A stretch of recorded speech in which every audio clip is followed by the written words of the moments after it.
Come into the room, family. Come into the room.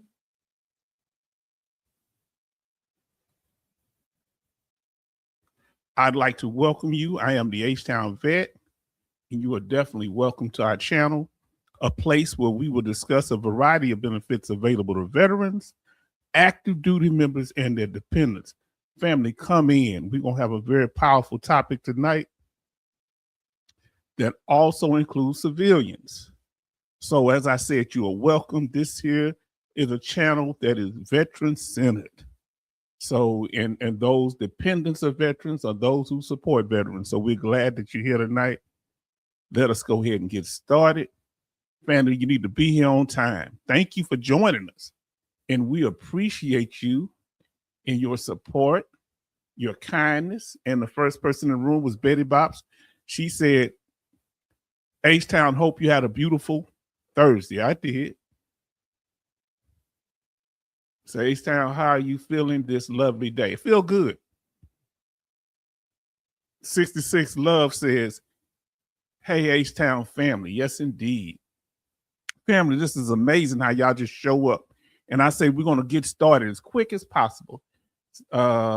Then we have Sean that says, howdy, H-Town. We're going to get to the topic, so I suggest you get in here because once it's over, we're going to close it down. So don't wait around. Don't be on black people time or they say colored people time. Listen, we have Hellfish Haven. Thank you for joining. Say, going live too soon. I'll email you after. Good luck with the stream. Oh, thank you. Yes, do that. Do that. I didn't know you had your own channel. Thank you for showing up. You got, email me. Here to smash that like button and engage with comments to support the algorithm. Thank you. And that's very important. And family, we thank y'all. We're going to get started. Thank you for that. Hellfish Haven. Thank you so much. Family, we have more and more content creators coming over. Family, you know why? Because here your opinion matters. Here, the opinion of content creators matter. Because everybody brings something to the table, like our sister Grace. She brings grace, peace, kindness, understanding, and that Tidewater seafood flavor. Listen, Grace Smith says, we're on tonight, H-Town. Looking forward to getting information. Yes, indeed. And that's what we're here for. And everybody show love to Grace and Hellfish. Definitely so. Family, let's get to it. We getting right into it. We ain't waiting around. So for those of you that are joining, you're watching, and you are engaged, you want to engage in the chat, we have certain rules to keep the decorum right. Say, the first rule is I will be respectful to the host and chat while staying on topic. Rule number 2, I will not attempt to network or promote myself or others in the chat. Like, you need to come over here. They got this. I got this here. Give me this. Give me that. Let me get your number and all that. This is not there for that. If you got things you want to put out, do like everybody else does. They hit me up on email. That's what Raid HQ did. That's what brother the Salty Old Marine did. Now the third rule, and very important, this can get you blocked. I will not divert chat members away from the channel. And our sister is setting the decorum of the room. Say, listen to what Betty Bob says. Thank you for joining the H-Town Vet live chat. Please stay on topic. Your comments will be addressed in real time. Respect the host, H-Town Vet, and the live chat. Yes, indeed. See, this is how this is why it's been going so smoothly, family. Now, Betty Bobs goes on to say, do not distract or engage others with off-topic discussions. And I say, if you just got an increase, let us know. If you're about to go into surgery or something, let us know, okay? Let us know. I get so excited sometimes. Give me a second. I pull out this mic. I don't even need the headset right now. I mean the headset. So family, let us know. You know, we can do that. But we try to do our best because we don't want to be false flagging. So our sister put the other information out there. Say we would cover things in the after party. Please read this information. Thank you so much. Sometime I read it, sometime. Yes, indeed. Yes, indeed. Now, if we have a content creator up here, that means that's all right to talk about them. Or if I ask y'all, hey, what about this here? Who do you follow or watch? And then you can tell us. There's no problem. Now, family, listen. In the after party, you'll be able to talk about whatever you want to talk about. Huh? Anything. She says she goes on. So wait for the after party. We're going to get right into it after the information. Betty Bob say, please like and subscribe. We look forward to having you in our space. And this is truly our space. Why is it showing like it's gray or something? Give me a second, fam. I don't know why it's doing that. All right. All right. I don't know why it's looking gray. Maybe it's me. All right, family. Give me a second here. So let's get ready to get on topic here. So after party, you can talk about anything, veteran related or not. Smash that like button if you haven't had a chance. Let us know how our sound is. Please do so. Now, let's get ready to get on topic. Any questions or comments need to be related to the subject at hand. Yes, indeed. Let's do it. Let's get on topic. And the topic for tonight is we're going to be talking about the difference between and the contrast between working in the civilian world and being having a, what we call it, doing a tour in the military, all right, or being in the military service. We're going to talk about it tonight, okay? In particular,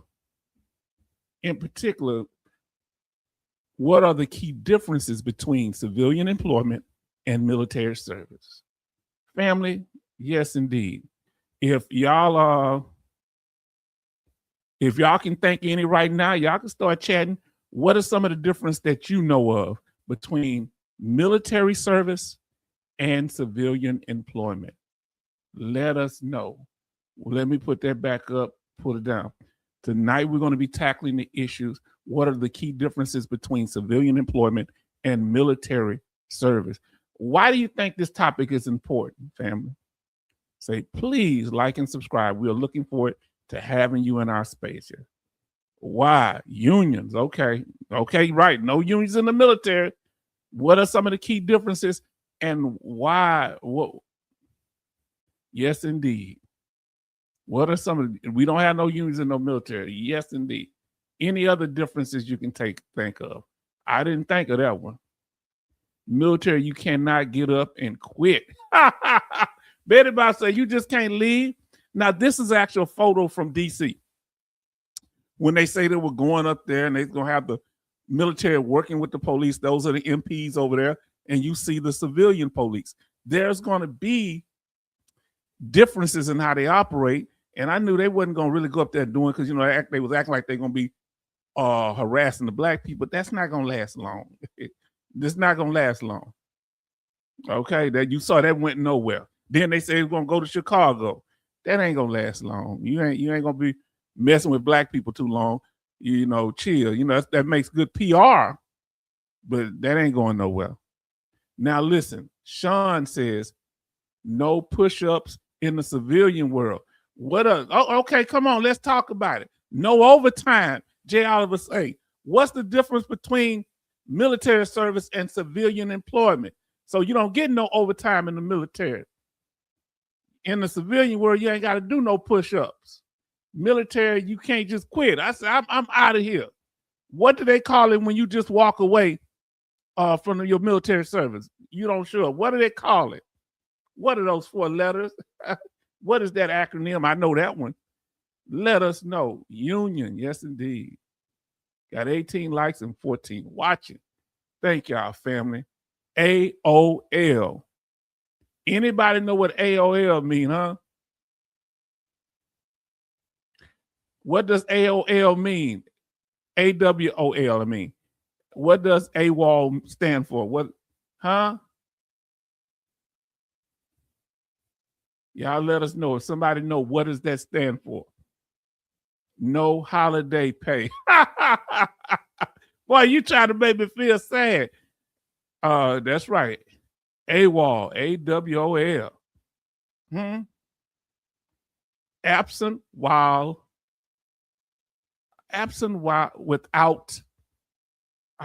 without leave. Okay, I got the last. Absent without leave. Okay. Absent without leave. That's right. And we're going to do a live stream on that too. Always waiting on leave. Let me ask you this here. Absent without leave is what it is. Thank you, J. Oliver, and our sister Betty Bob. Let me ask you, has anybody in here almost went AWOL, or you almost got in AWOL trouble? Let us know, especially if y'all on the ships. If you had an issue with me, you almost was at risk of being AWOL, put AWOL in the chat. You say almost, or whatever. Let us know. Let's get into it, family. Now, family, no quarterly bonuses in the military. Wow. And a lot of people don't understand. They think we just be living in heaven, and we're not getting rich.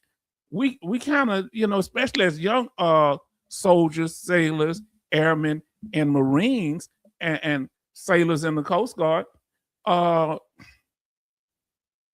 it's the money tight. Especially a lot of people started off young with families while they was in the military. It's a night and day difference between military service and civilian work. Do you agree? Is it night and day? If you think it's night and day, put an N. This is what I want you to put in there. Give me a second.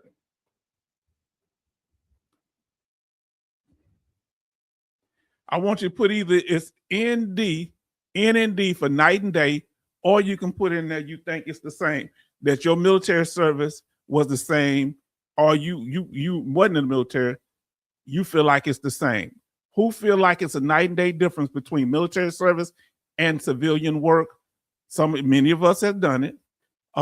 H-Town, you say then, or do you think it's the same? Either put it's a night and day difference between military service and civilian work, or it's the same. Let us know. Everybody show love to October. He say night and day. You put some emojis on that too. Put the sun and some darkness. Yes, everybody show love to October. Now let's see what our sister say. Betty say no promotions because you did well. Wow. No, it's not based on that, is it? Not just straight up directly. Grace Smith say, knew someone went AWOL and they went for him many years later. Yes, they had somebody who was AWOL in Vietnam, and about 15 years ago, he came back from Canada and they got him. One guy, when I was in basic training, he lived right outside. He was in Kentucky. He lived outside of Fort Knox. He just left and went home, and they brought him back in basic training. I saw him over there. They had him by himself. Night and day difference, Grace says. October Vet says a night and day difference. Grace says it's a night and day difference. Yes, indeed. Let me get this over here.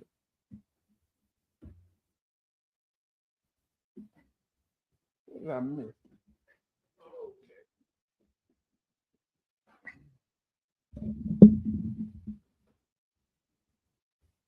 All right, now.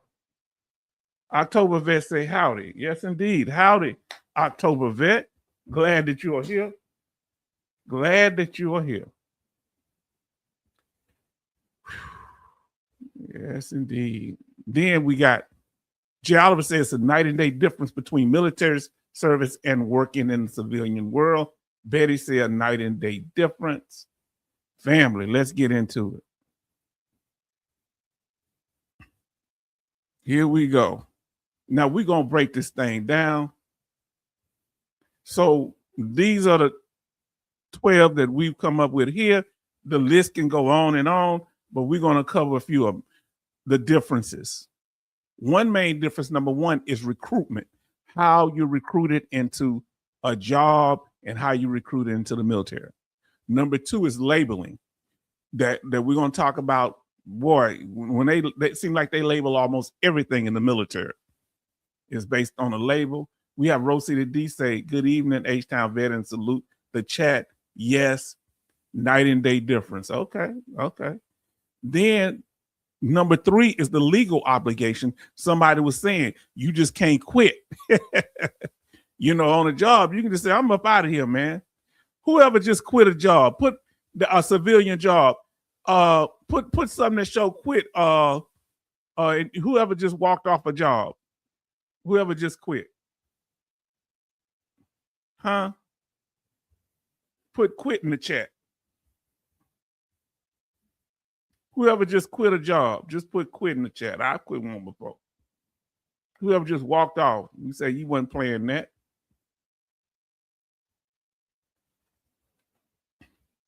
Now we got our sister Alaskan Ice, Will, aka Will Win Big. Hello, everyone. Everybody show love to Rose City D and Alaskan Ice for all the wonderful information and them coming into the room. Now, I want to ask y'all this here. Okay, you walked off. Grace, you quit. Anybody ever quit a job? Let's be honest. H-Town has walked off from a job before. 66 loved and quit a job before. October vet say quit a job before. Now listen, Betty Bob say she walked off. Put something showing you walked off that job. Quit, retired. Okay, come on now, make it clear. Everybody show love to Charlton in here. Thank you so much. Boy, you trying to clean it up with that sailor talk. Yes, indeed. Now, family, let's talk about it. Yes, indeed. Let's get here. Now, the next thing is, after you deal with the labeling is different. Number three, legal obligations we talked about. Number four, the training is different from a civilian job. Even though civilian jobs, it varies in what you can do, and some of them might even be law enforcement, where it be some type of military training, like a boot camp almost. But it's very different, family, very different. Next, compensation is different. The way you're compensated on a civilian job can be similar in some ways, but it's different. You don't get any overtime, right? Come on, let's talk about it. Next, number 6, freedom. Let me ask you this here, family, and I want y'all to tell me.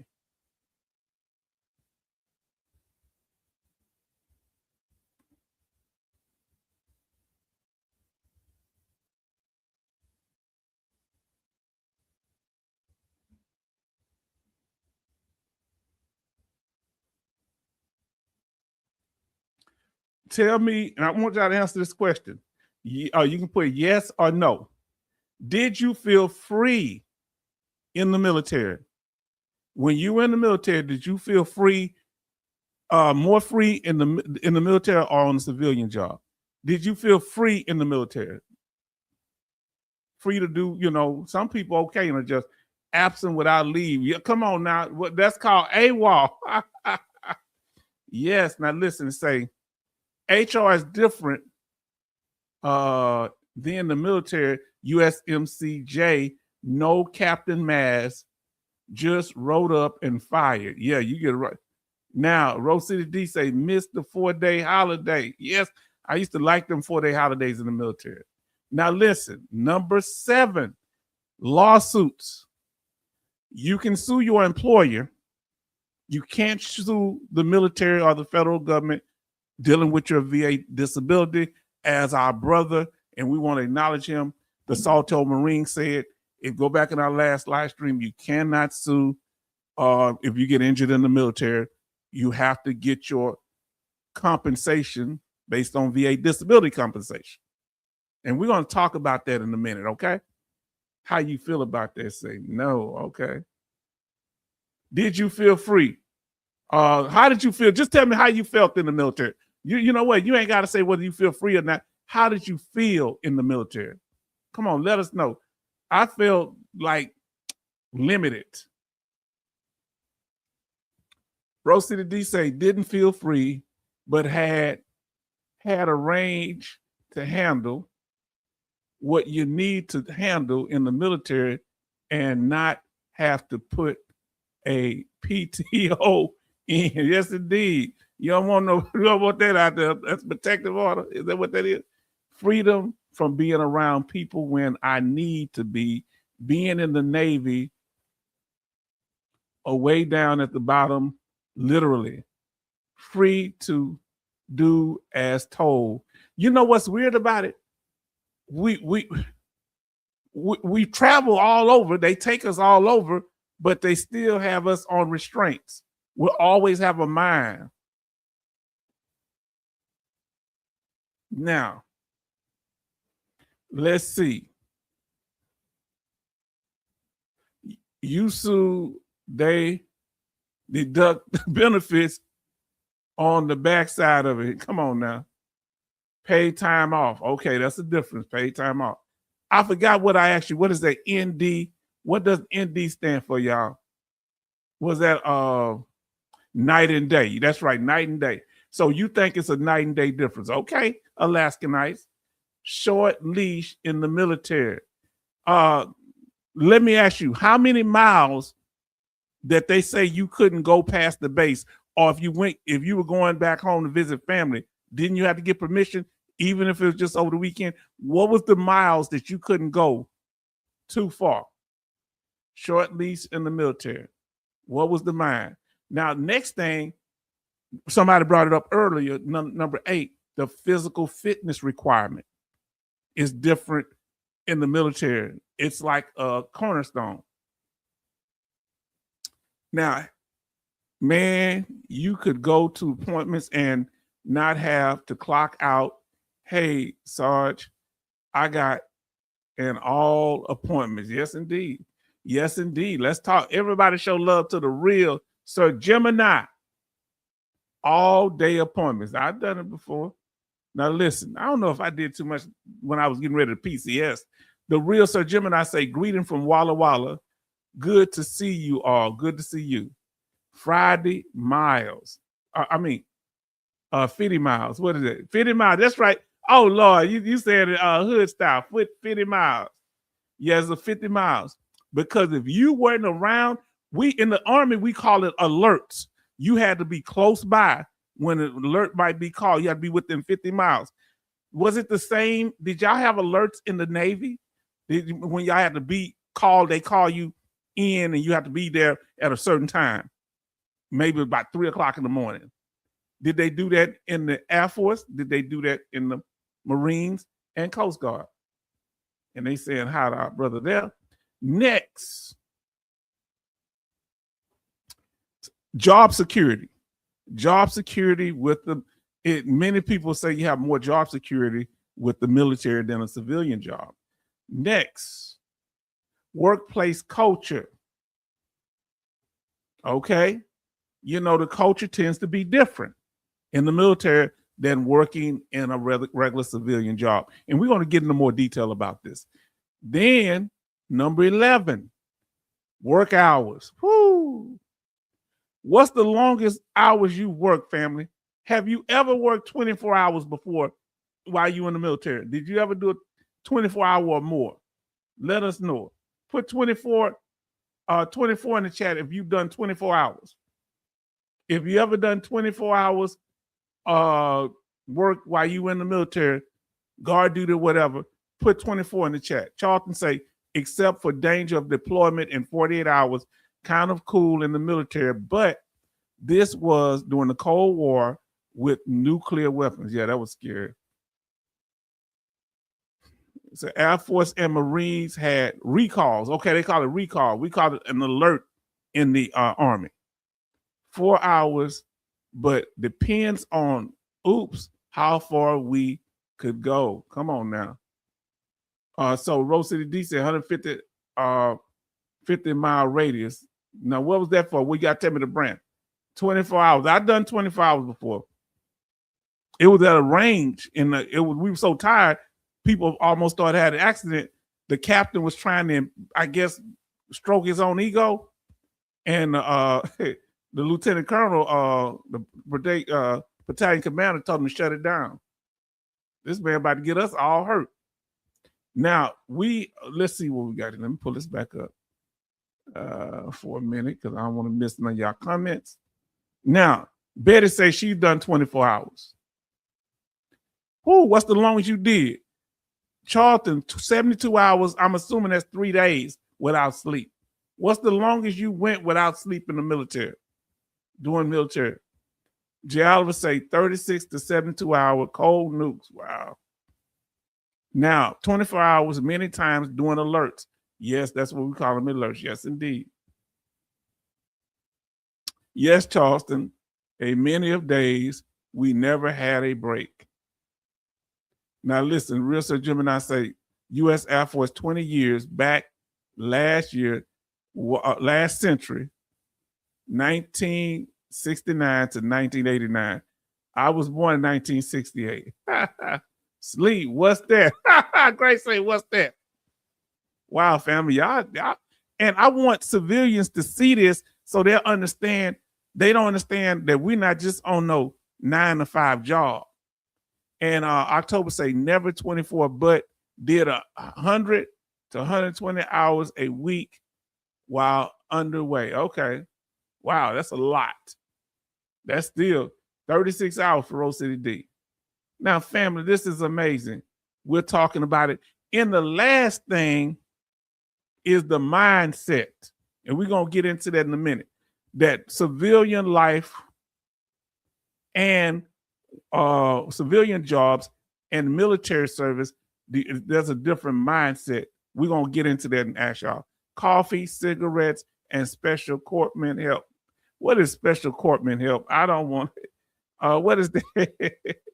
I don't know what that is. Got to watch y'all sailors. Now, family, we're going to get into it.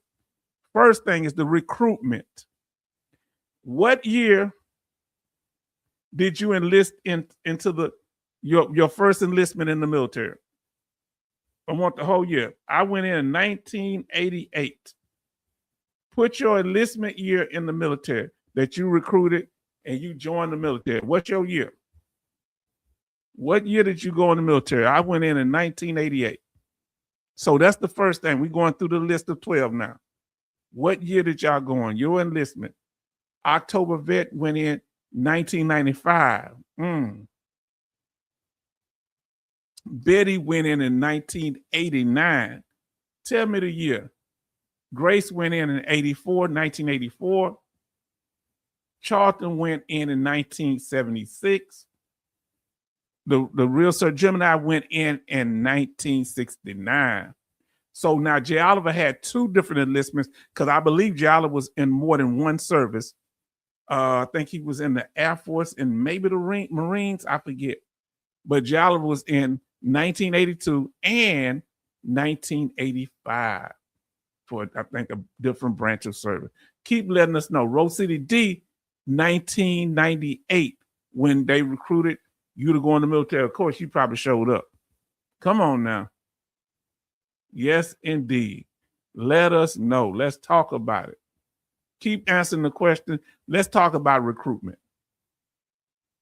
Well, recruitment, pretty simple when it comes to the civilian world. They put out an ad in the paper saying that they're hiring. They need to fill so many positions, and they have the job description. Pretty simple, right? And either you qualify for the job, you do the interview, and you may get accepted. You need to have your resume, usually, especially if it's a job that requires a lot of technical skill or experience, and you need to have your resume to show your skills, your education, and your experience, right? This is in the civilian world. Interview, all right. That's one thing that's different too. We didn't do no interviews to go in the military. Did we do interviews? I think you might do them if you're going into some special fields or something. Do they do interviews like once you get in, right? So if you dealing with the boom boom, defusing the boom booms, right? Interviews. When you're in the civilian world, you do interviews. Let me make sure I got clear. Now, you go in, and I want to ask y'all this here. Say, what was the period when they offered us money to get out? That was around the time I was getting out, but I think you had to be in. So that I remember they doing that in 1992. Because right after the Gulf War, they wanted people to get out. Now, let me ask you, what reason did you go in for? I'm going to tell you, I went in for 2 reasons.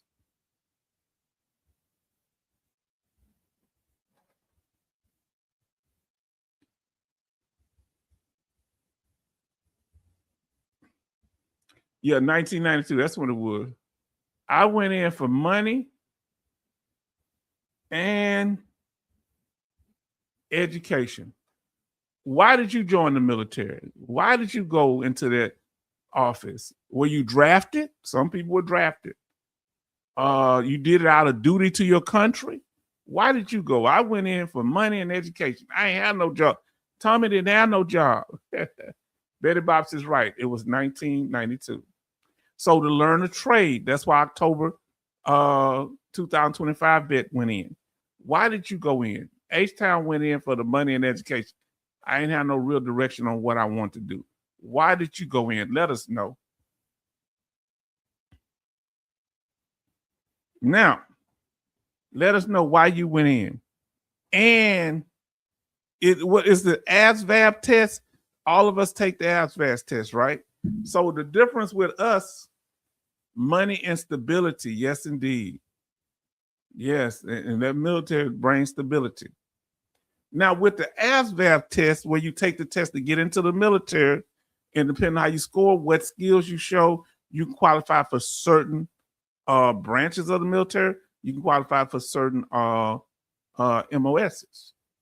Now, why did you go in? Let's see what you got here.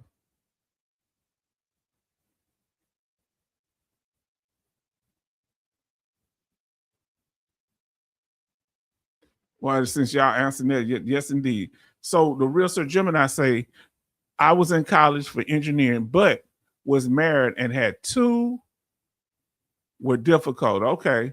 Went in for the money and education and training. So you had 2 children, I'm assuming. All right.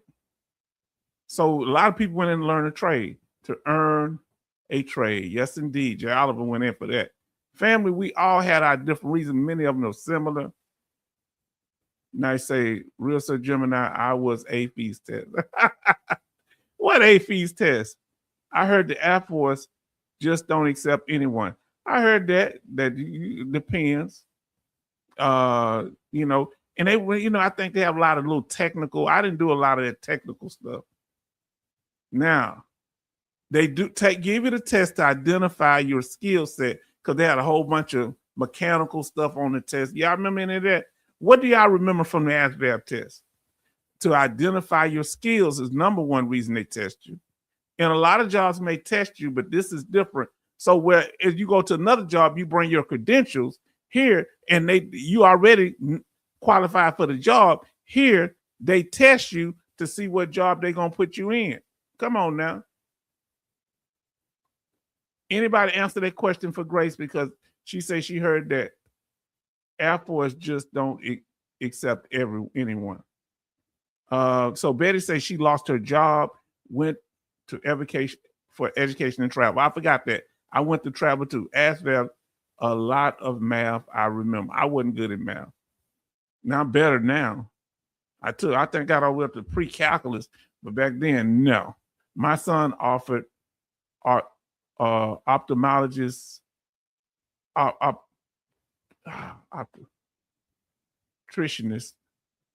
That's in the Air Force. That means very smart. Your son is very smart. Yes, Grace. Now, was already contemplating enlisting because I didn't have plans and was getting in trouble. Talk about it. My mama called me crying and said she seen me and my boys on video with an undercover cop. I had to go. You had to get up out of town, huh? Tell him, man, back then, man, you had no opportunity. You ain't had nothing going on. and you trying to make a little change. You understand? Now listen, just real situation. I ain't talking right and wrong. When you hungry or you ain't got what you need, it's what it is. When you got people isolated situations where they don't have opportunity to come up out of it. The real Sir Jim now said, I joined the U.S. Air Force, Grace. You had to know how to order room service when on deployment. Hello. Oh, this guy's cutting up. Oh, what are we going to do? Oh, you a mess. So, in addition, family, just know it covers all. Another thing, the test, it can affect, what services you can get in, which ones they offer to you or whatever. Were there any branches of service you were offered that you didn't go into? Betty laughed at that. Now, listen. Were there any branches of the military that you were offered that you didn't go into? And that depends on what they need. They need certain MOSs at a certain time. Sometimes they need more people in that branch. Now, Army Forces aptitude test and vocational skill, math, and reasoning skills. Okay. ASVAB. Okay. Thank you for breaking down the name. Jalliver says the Air Force has many jobs that are tested at elevated levels. Yes. I know somebody went there did air conditioning and everything. Rose City D say she was working for the city and she knew a marshal from the marshal's office and he came to her because he got wind of what was going on. So do you think that saved your life, brother? MEPS and ASVAB were your job interview. Okay, yeah. The physical, the MEPS. Y'all remember MEPS, right? Did you do MEPS in your state or in another state? I did mine in my city and my state. If you ever see the movie Ali with what's our brother Will Smith that played Ali, when they're walking, that was right here in Houston. Because at the time, Muhammad Ali was living in Houston. There's pictures of him at Raging Cajun restaurant. Yeah. The first Raging Cajun on Richmond. Charleston say, so high scored all other services, but didn't qualify for highest was Navy. Okay.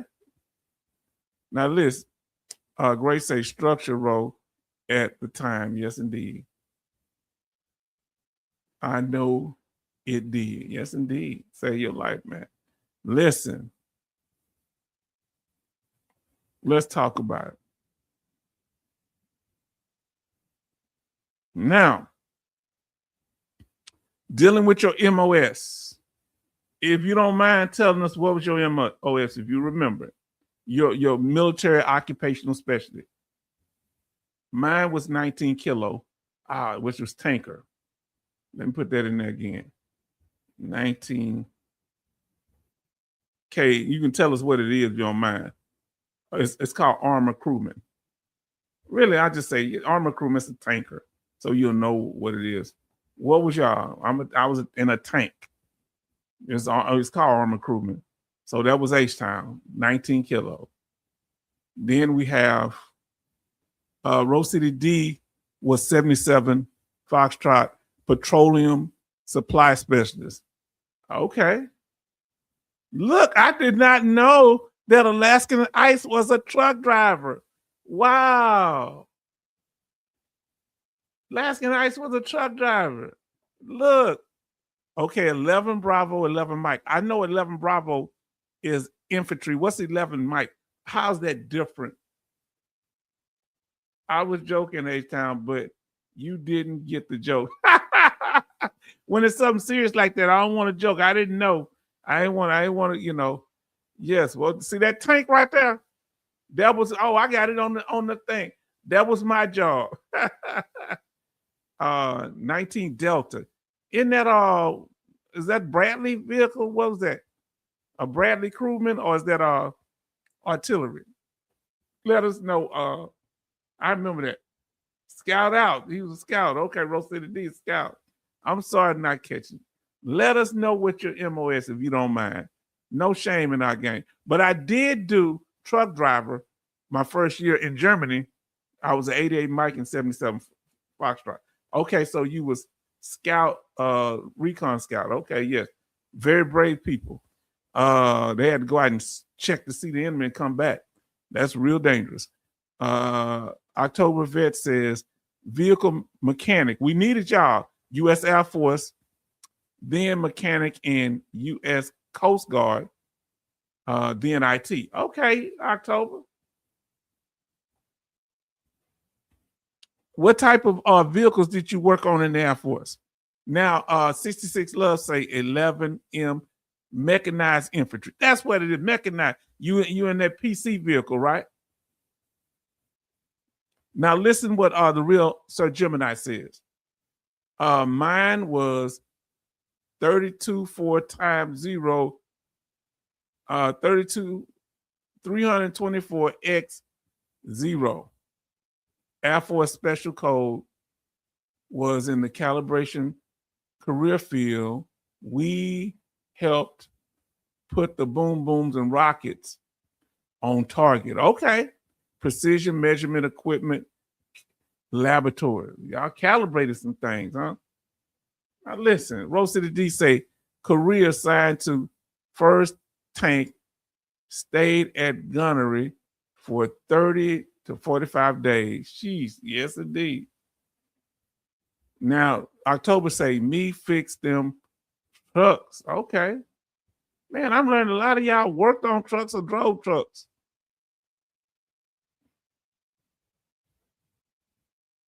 Now, when it comes to military people, anybody, when you work, sometimes they would work around civilians. Any of y'all was in the military like IT or something when you were in Germany and they had civilians working with you too? I saw that down in headquarters.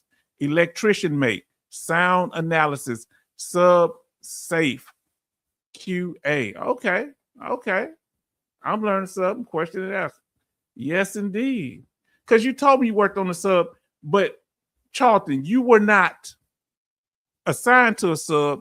You just had to go work there, or was it for a time period you were assigned to a sub, even though you were you considered a submariner?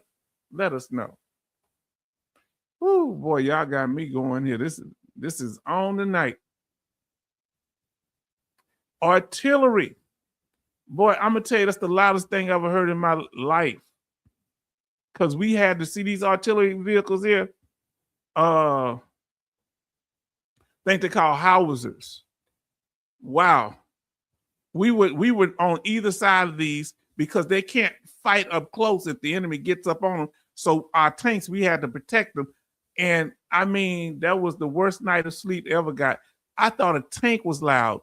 That thing had you shaking all night like this. I'm trying to sleep. Boom, boom, boom, boom. I'm trying to get a nap. Can't do nothing. But they were shooting the enemy from miles away, I guess. I never forgot that. Now, whoever come in contact with planes, what type of planes did you come in contact with at an airfield on a aircraft carrier? Now, let's see. M105. Okay, maybe the 105. Remember, it was two of them. One gun was bigger than the other one. Now, what are these planes right here? I think is that the A-10? Somebody say the A-10. Is that the A-10 Warthog, what they call it? This what we was, that first plane right there at the bottom, that's the one that we was the most concerned about because they were tank busters. And Betty Bob say 20 likes and 13 watching. Thank y'all, family, for coming through, showing up and showing out. We thank you. Now, who has ever been on a military helicopter? Yeah, they call tank killers. Yes, indeed. Let me tell you, put a little helicopter in the chat or put the word me in the chat if you've ever been on a helicopter. Was I on a helicopter? No, I was on a big C-140. I wasn't on a helicopter. Whoever been on a military helicopter? They had depleted uranium rounds. Yes. I never been on a military helicopter. Let me make sure. I don't think so. No. If I'm lying, because I don't remember it, so I don't think so. Let us know if you've ever been on a military helicopter. Rose City D say me. Sean say me. 66 Love say me. You been on the helicopter? I'm jealous, family.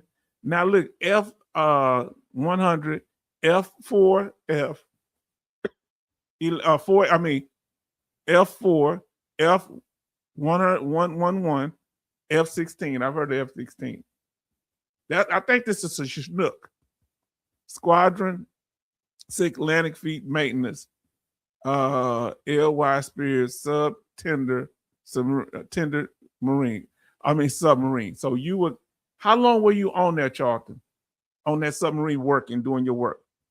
Now, did you run into our brother Doc Shelley?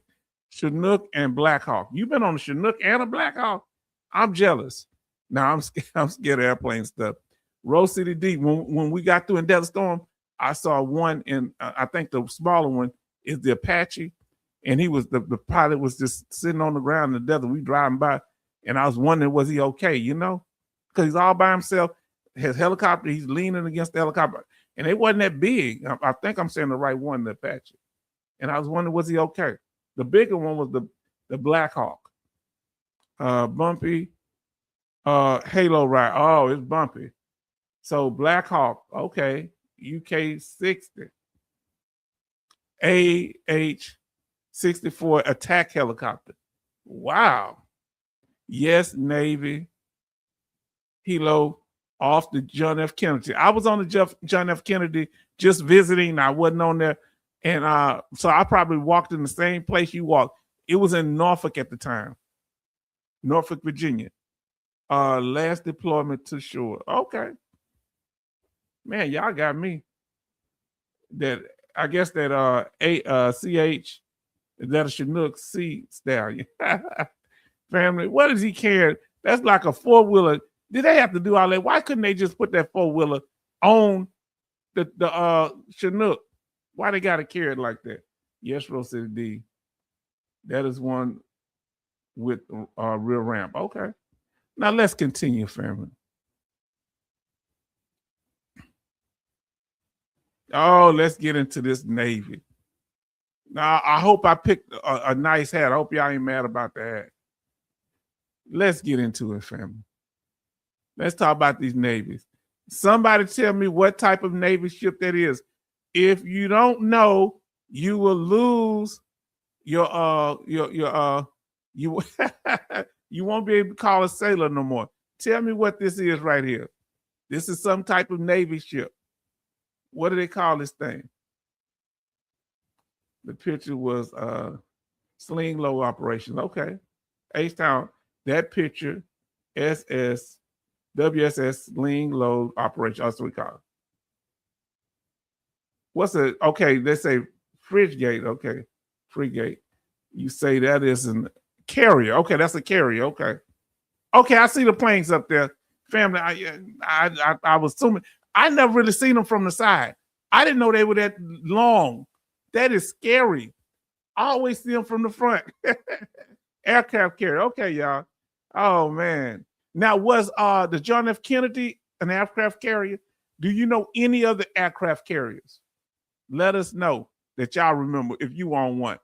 Let us know the name of it. Aircraft carrier. Okay. Because I never saw them from the side. I didn't know they were so humongous.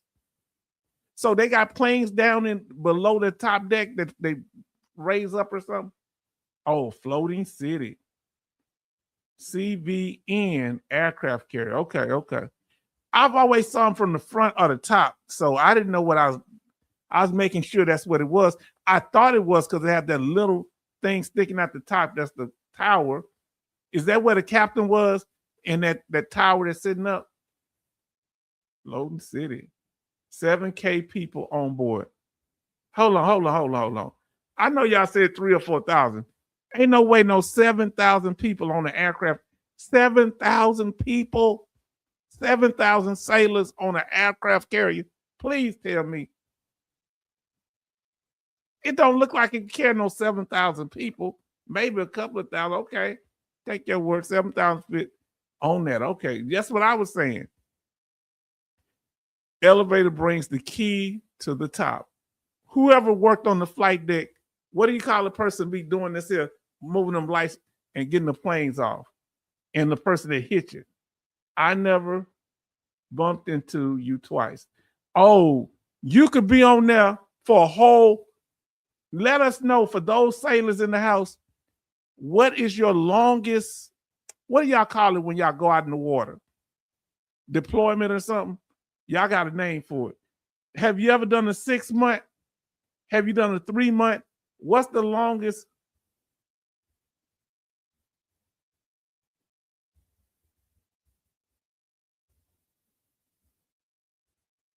What's your longest you've been on a ship or a submarine without coming back to deck? Say jets to the top. Okay. 6 months or 3 months, 1 month. Who did you ever do duty on the what do you call that? On land, what they call land duty? 7 month deployment. I didn't know you could be out there that long. I didn't know you could be on no ship for no 7 months. They had no idea. I thought 6 months was the max. Wow, Grace Smith, when they lose the aircraft's starter key, what a mess. What is this aircraft starter key? That's what starts the they only have one? Shouldn't they have a backup? Now, what type of ship is this? I don't know if this is, I mean, it's got these weapons on it. I know it's an older ship. Somebody tell me what 6 months, what you did. 11 months. What branch of military you was in? Sean? I'm asking about the Army and the Marines in a minute. I'm sure there's Marines on the ships too. Some of the ships. Betty say 6 months. Wow. What is the starter key? Is that a joke? U.S. Army. Okay. So I think the longest I've been in the field, I guess you would call when I was in, not the field, but when we was in that storm, I was there for 5 months. You know. U.S. Army for Sean. Okay. Y'all know what kind of ship this is? Is this a battleship? What do they call it? What type of ship is this one here? It don't look that big, these two ships. Navy, y'all got any ideas what it might be? Let us know.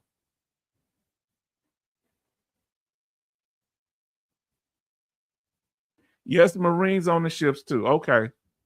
Now, they say it's a sub. Man, Charlton, is it really that tight? You got to walk through them holes all day and bend over and walk through all these different holes like that? Man. That's a sub. Anybody ever been on a sub? Put a sub emoji in the chat, or put put something and so put sub on the chat. And we're not talking about Subway. If you ever been on a sub, I haven't. Put sub in the chat. So this is how different the military is. There's the screen door. Screen door. Say, where's the screen door? Ain't no screen door, I don't think. I think though, this is what's scary about it, brother. That they got this thing that's sealed. So if one compartment get filled, they'll lock people out. That's man. I'll be knocking on, hey, let me in. This water's filling up out here, man. I'd be too scared. That's a Gasto class sub, World War II. You can tell just okay, by looking at it. Okay. Gotcha, okay.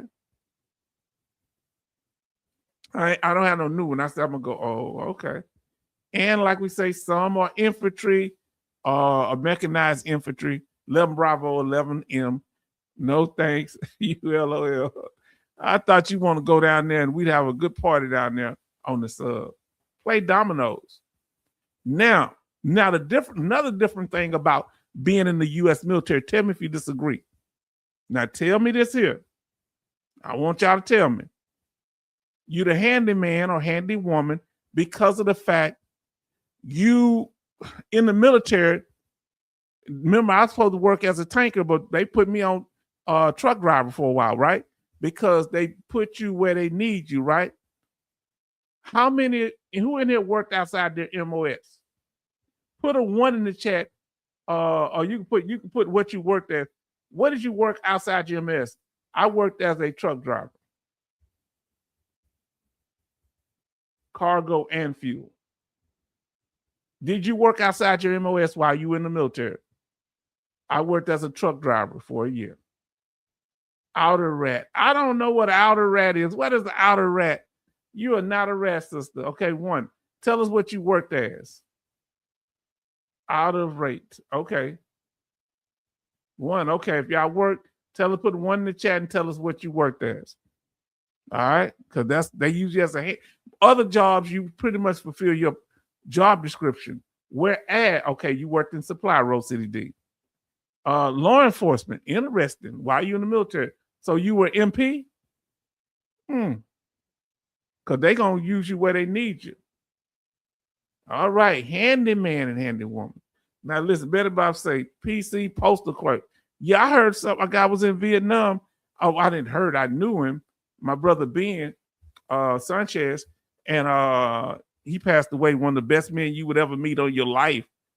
Because veterans lost by $300. This guy kept bringing hundreds of dollars to our meetings and talked about he lost it. And we didn't believe him the second time until Ben said, he lost how much? $300. He said, oh, I got it. I've been waiting to see somebody ask for it. He gave the man $300. Ben has passed away, but I wish we had more people like him on this earth. He was in Vietnam. They made him somebody delivering the mail. He became a mailman when he got out the military and did it for 35 years or so. Retired. Vietnam veteran. Good man. Betty Bob say worked in supply. Worked in legal office. Oh, you know, look. We know that our sister Betty was a baddie out there, and they said, we need you working over here. They had the cute face and high place. I know you could do your job too, sister. Now, so guaranteed supply, and you must have been pretty smart doing all this. How you go from legal and supply? Because you had to know what you were doing in supply. Guaranteed supply, admin, Marines, guaranteed security police, Air Force, no side gigs. Yeah. I saw somebody in the military working at Blockbuster. Was that legal? Yes. Everybody show love to Doc Shelley in the house. Lawyer office. Oh, like JAG. Now listen to Charleston. Lead petty officer, in work center, paperwork, supply parts, order. Everybody show love to Doc. Say, brothers and sisters, love. What are we talking about? What we're talking about for those that just come into the room, and you, brother, we're talking about this tonight. What are the key differences between civilian employment and military service? That's what we're talking about.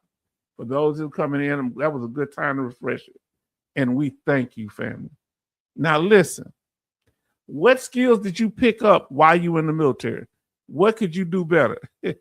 I learned how to pull guard duty real good. Now, drive big trucks. And like I said, we got the handy women too. Now, what manual stuff did you, ladies, what did y'all have y'all doing that you may have never done before? You may have, were you doing the mechanic work? What are some of the things you did when you were driving the trucks? Let us know how that was, Alaskan Ice. Where did you go? Was it just you, or were there other people driving with you? Tell us your experiences, lady, because we want to respect you too. You say, Sean, yes, indeed. I learned how to paint over dirt. I don't know if that's a skill. Now, listen, family, we're talking about it, the difference between military service and civilian life. The second one, right? The first one is what the recruitment, how they recruit you. The second one is labels. Oh, my Lord. The military labels everything. PhD in buffing floors. Oh, yeah, I got a PhD in that too. Stripping and buffing.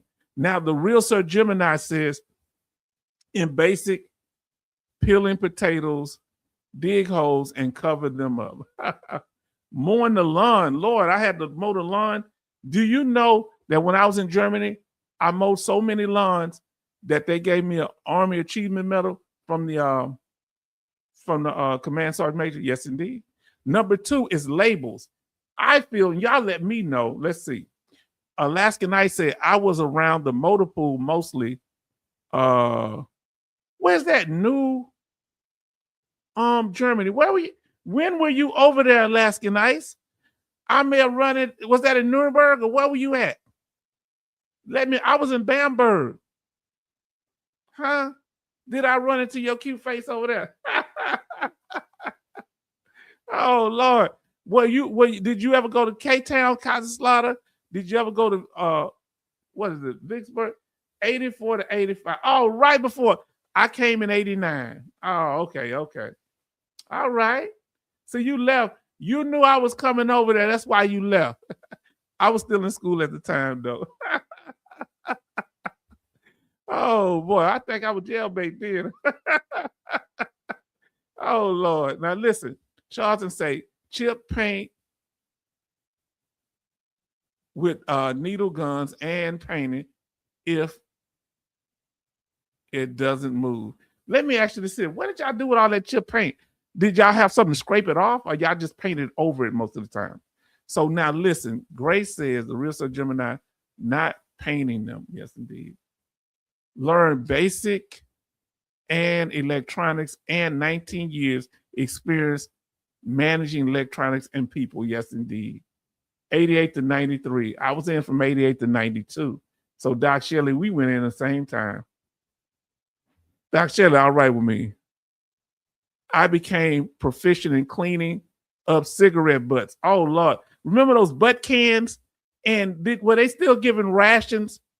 Because people would always want my rations. We don't supposed to give them nobody. I didn't smoke or drink, so I had no reason for no ration. Who had a ration card when they was in the military? Huh? Put RC for ration card, meaning they gave you rations for cigarettes, alcohol. Who had a ration card, if you remember? I don't think they have it anymore. Rose City D say fixed vehicle, pack, parachutes, order supplies. Okay. He said the cigarettes, yes indeed. I didn't smoke. PhD using a heat gun and scraper gun, a scraper paint. Oh. Let's see. Field stripping, cigarettes was dog boo-boo hell. I can imagine. Now, let's talk about these labels. Do you think, let me ask y'all, who used more labeling, the military or civilian world? Put an M for military, put a C for civilian. Put an M if the military does more labeling of things than the civilian employers. Which one? I say the military, but you let us know, because I may be wrong. Doc Shelley say civilian world does more labeling. That's why I say I don't know, but I'm just guessing at this one. I say the military. Sean say the military. This is just our opinion. I don't know. Y'all tell me what you think. Police call. And Alaskan Ice, did you ride in the truck by yourself, or did you have a shotgun sometime? And let's see. Military from H-Town. Hold on, let me get Doc Shelley. Go over again. He said civilian world has more labeling. H-Town say military. I don't know why I jumped in there. Sean say military. And then Better Bob say military. Charlton say military. Rose City D say military. Grace Smith say military. Now let's see. Tell me some of the craziest stuff that they label in the military. They have us label. I think it's the underwear. I think that was wild. Now listen, Jay Oliver says in South Korea, the alcohol ration card was my constant worry. They begged me for mine since I didn't drink. I didn't drink either. I tried and wanted to fight. Listen, I want to fight when I drank, so I didn't drink. Now they always beg, and some people got in trouble selling their ration card on the German economy. I didn't know you get military labeling. Wow, everything labeled. TA-50, meaning your gear that you get. They give you. We call it TA-50 in the Army. Look at Doc Shelley. Huh? I guess you ain't racist tonight. You are on the Rainbow Coalition. Look at, not Rainbow, I mean, that used to be Black Americans, so that was I don't mean nothing by that. That used to be the Black Panthers called the Rainbow Coalition. Be honest. Everybody, they just stole it from us. Now Doc Shelley said, look, I better say back at you. Oh, about to start some mess. J. Oliver said, I worked a nuclear plant after, so they labeled more. Wow. Security. Oh, listen. Oh, boy. Michael, calm down. Lord have mercy. Oh, wow. Well, I guess I have to put that on it. You right, H-Town under root kindergarten. Yeah. You know, would say somebody had on the underwear say Friday, right? But it's Monday. No, he said I had to figure out how many. Oh, yeah, you better put the Lysol on on those things. Now, Sean say last 4 of his Social Security number on everything. Lord, I don't think we put it on our socks. Did we have to label our boots? Everybody so loved OT. Yep, they had the same ration card for alcohol in Japan. Oh, they had it in Germany. Okay, the same one. And you had so much stuff you could get. Now, listen, we're showing how different the military service is from civilian employment and labeling. Some people say, like Doc Shelley say, they do more labeling, and J. Oliver say they do more labeling in the civilian world. I guess it depends on the job. I just felt like we did more labeling in the military than any job I had been on. Now, let everybody show love to OT. Glad you're here.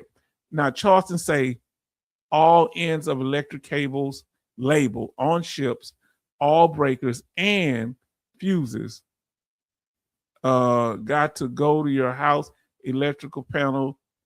Bet no labels on circuits breakers. Oh, can I tell you something, Charlton? Guess what they didn't do? I was having problems with my electrical box. They didn't put a ground. And a guy that came and did some electrical work, he almost got electrocuted. The big people had to come out and do it. I thought they were going to charge me, but the builder didn't do it, didn't ground it. This man it was a very good company. It's called Mr. Sparky. So much so, even after that, I said, you can leave. You all right? Go. Nah. He said, I'm gonna finish the job. After they put the big the ground in there for the whole box didn't have a ground. My house could have burned down. Can you believe that? Whew. Place labels under my hood car. Okay. Okay, you put labels. Now, what is the crazy thing? Do you still label now, family? After the military, have you gotten past labels? I label my tools. I label my generator. I put labels. What do you label that's kind of crazy? They had a ration card in Korea. Okay. Labels, family. Let's talk about it. More labels in the military. Well, they label us with different careers. You know, in the real world, you could be a teacher, a painter, you could be a mechanic, you can be all these things. So they still have some things, they have a lot of different labels. A doctor, a graduating student, you know, different labels. A person that work in hospitality and cleaning. I label people. How do you label people? I hope you don't do it literally. That just sure do paperwork. Yes, indeed. Now listen, man, y'all bringing up Korea. I never been there. Saw a dog after the club, chicken on the stick, chicken, cheese, ramen, hook me up. Now, yes, indeed. He said, you label people. I'm a racist, you remember. Oh man, a few minutes ago you was flirting with a black woman. So listen, I label everything and keep my folder in my computer organized. And let me know, Doc Shelley, when last time you talked to your grandson, you need to start Skyping him and you need to send recordings. That's why I was telling somebody, I don't have no grandchildren yet, but you can send little recording. They gonna remember that. Remember for oh look, Betty Bops is a queen. Boy, you gotta watch this joker. He'll be sitting up there talking about he'll race and take your woman. Watch Doc. Doc, I didn't think so. Yes, indeed. He said he just be putting on a show. He said it one day. Now listen, let's talk about it. Job description. So when it comes to label, they label you, you're a doctor, you're an engineer, you're an accountant. The military does it similar too, but they go beyond your job description in the military. But the military, they label everything. What is the weirdest thing that you known them to label in the military? What is the craziest thing? What do they label? They put labels on your locker. What is some? You have to put a label on your headband, right? Oh, they label what on your helmet, your Kevlar helmet, or your military. What is that they put on there when you're in the field? What do they make you put on there? Should have made Betty Box. I knew you did. You a folder girl. I don't know what a folder girl is. Oh Lord. Bet you got folder on old boyfriend. Oh, folders. Oh Lord. Now what I think it was wasn't it your blood type? I was O positive. I remember that. Because you remember we had to do blood fusion. What else did they label? Labeling everything, organizing everything. Labeling is a big part of the military. Huh? This is another country. I had to change this here from, I don't know if this was Spanish or French, but they had it all. And I got on Google and changed the names to glass, packaging, paper, cardboard, organic. Who's ever seen this many type of trash benders? Have you ever seen this many type? Now, what my half white brother is O positive, is A positive. H-Town is the man. Yeah, I think I'm O positive. Now listen. Now, what is the rare one? What is the rare one? What is the rare blood type? Because I remember they saying, is it AB positive? Isn't that rare? Yes, H-Town. Kevlar band had name and blood type. Okay, you had name and blood type on there. What other labeling did they have on our bodies other than on our Kevlar helmet? What other things did they label on us? Our uniform, I know. But what was the other label? Let us know. You had to put one around your neck and the other one around your leg, right? I think you had two of them. Betty said overseas. Yes, indeed. Must be in California. Yeah, they got it where you can put food in there. That thing has to be stinky. They got it where you can put paper and cardboard, packaging, like that little plastic wrap kind of stuff, or that kind of foamy stuff. O negative. Okay, that's rare. I'm AB. I think that's rare. Organic is my plant food fertilizer underneath the pine needle. Yeah, I don't like the smell of organic stuff, even though it's supposed to be organic. I didn't like the smell of Germany when I first got there. I said, I'm going to suffocate here because it was so rich with, unpolluted, man. It was too, I said, man, I'm suffocating here when I got off that plane and got on that bus. Charlton say, B negative. Okay. The tag, T tags. Okay. Dog tag. Yes, indeed. That's another way they label us. Any other labels are on us besides our blood type, our dog tags, anything else in our name, anything else they use to identify us. Labels, family, labels we're talking about.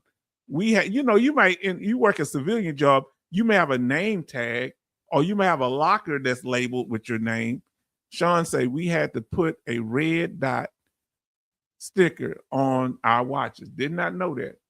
Toe tag. Oh, that's the last one you want. That means you gave it up. Now listen, Charlton say, I'm A positive blood. Is that rare? Sean say, blood brother Charlton. Oh, both of them. Send email. Okay. Now you say send email. You sent me one. Hell Shaven, or you want me to send you one? Last four on there. Okay. Let's see what you got there. What you talking about here? Oh, I don't think I get that. Let me see.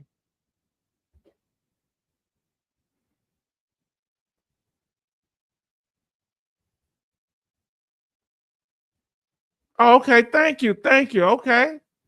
Definitely so. Now,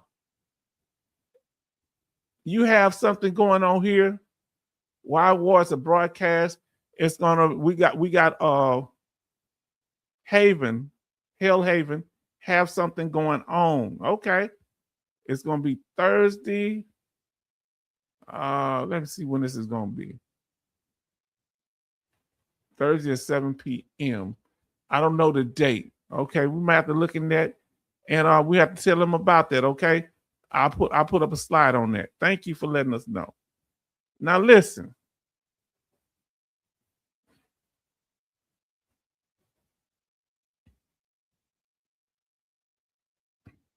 Fire team designated. Okay, last four you definitely have to do on there. Family, don't fall for the new virus BS. A trap like yeah, yes indeed. I'm O negative. Okay. Doc Shelley, first time listening to you and didn't take 5 shots. Okay. Should make better. Now let's go, family. That organization. We only have 2 recycles.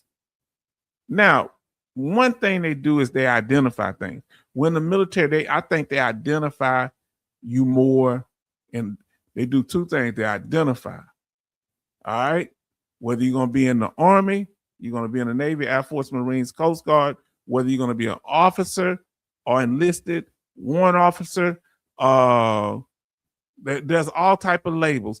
Even when we went basic, they had certain levels. We'd have certain codes, colors on our on our earplug case that was on the outside to show how far we was in our basic training. Label based on your MOS. I studied these in vaccines in college. It's BS. Okay. Now, what y'all feel about that organic? Do you think organic food is better? Let us know. All right, let's get here. Now, let's go. Now, like we said, the dog tags are waiting to identify labeling. We talked about that. And our name tags and the branch of services on our uniforms and our rank. Okay, now you said don't eat. Oh boy, that's yep. Give me a second. This one of them long slides. Now, and they label the vehicles we in. What type of vehicle do y'all remember? What type of truck? You remember what type of truck you was in Alaska Nights? I was a truck driver. I was in a Hemet. Did I spell it right? I think I spelled it right. Hemet. I was in a Hemet. They labeled the type of vehicles we in.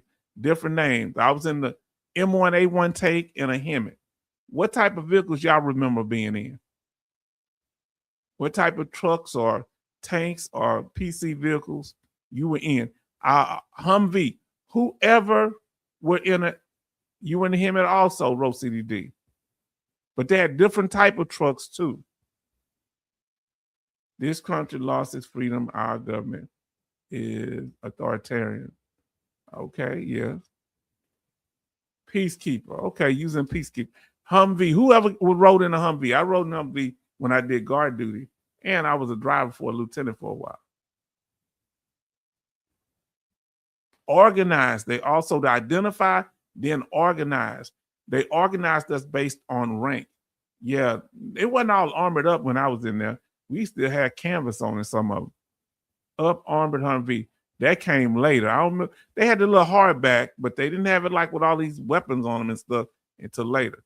See, we're organized. In the military, I think we're more organized in the civilian world, right? So we have rank, we have enlisted, we have what do you call it? We have enlisted, we have officers, We have different battalions. Yes, indeed.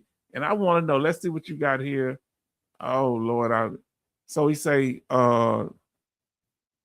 M113 Bradley Humvee, 2.5 ton and 5 ton. I've been on 2.5 and 5 ton. Both of them are stick shift, I think. Now, Charleston say that my ship didn't have wheels, just propellers. Oh, God. Oh, God. What were you ever on any of the smaller boats? Tell us what some of the smaller boats that y'all used to get there. You some of your propellers, you out of control. Rose City D say 5K tank Humvee, 5-ton tanker, Humvee, deuce and a half. I forget what that LMTV is. Now, Alaskan Ice says, I learned to drive 18-wheelers, but they gave me an old truck. I don't think they like women too much. Oh, no, that ain't cool. No, they probably being discriminatory. They did that.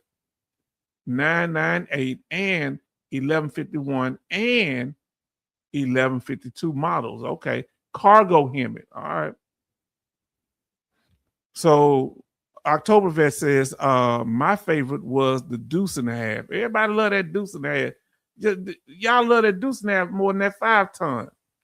I learned to drive a $1 billion sub before I got my driver's license. That's wild. That's wild. Doc Shelley, that is unacceptable. How you drive $1 billion sub before you could? Wow. How many people drive a sub? I mean, just one at a time. I'm assuming. Is that the same with the aircraft carriers and the destroyers?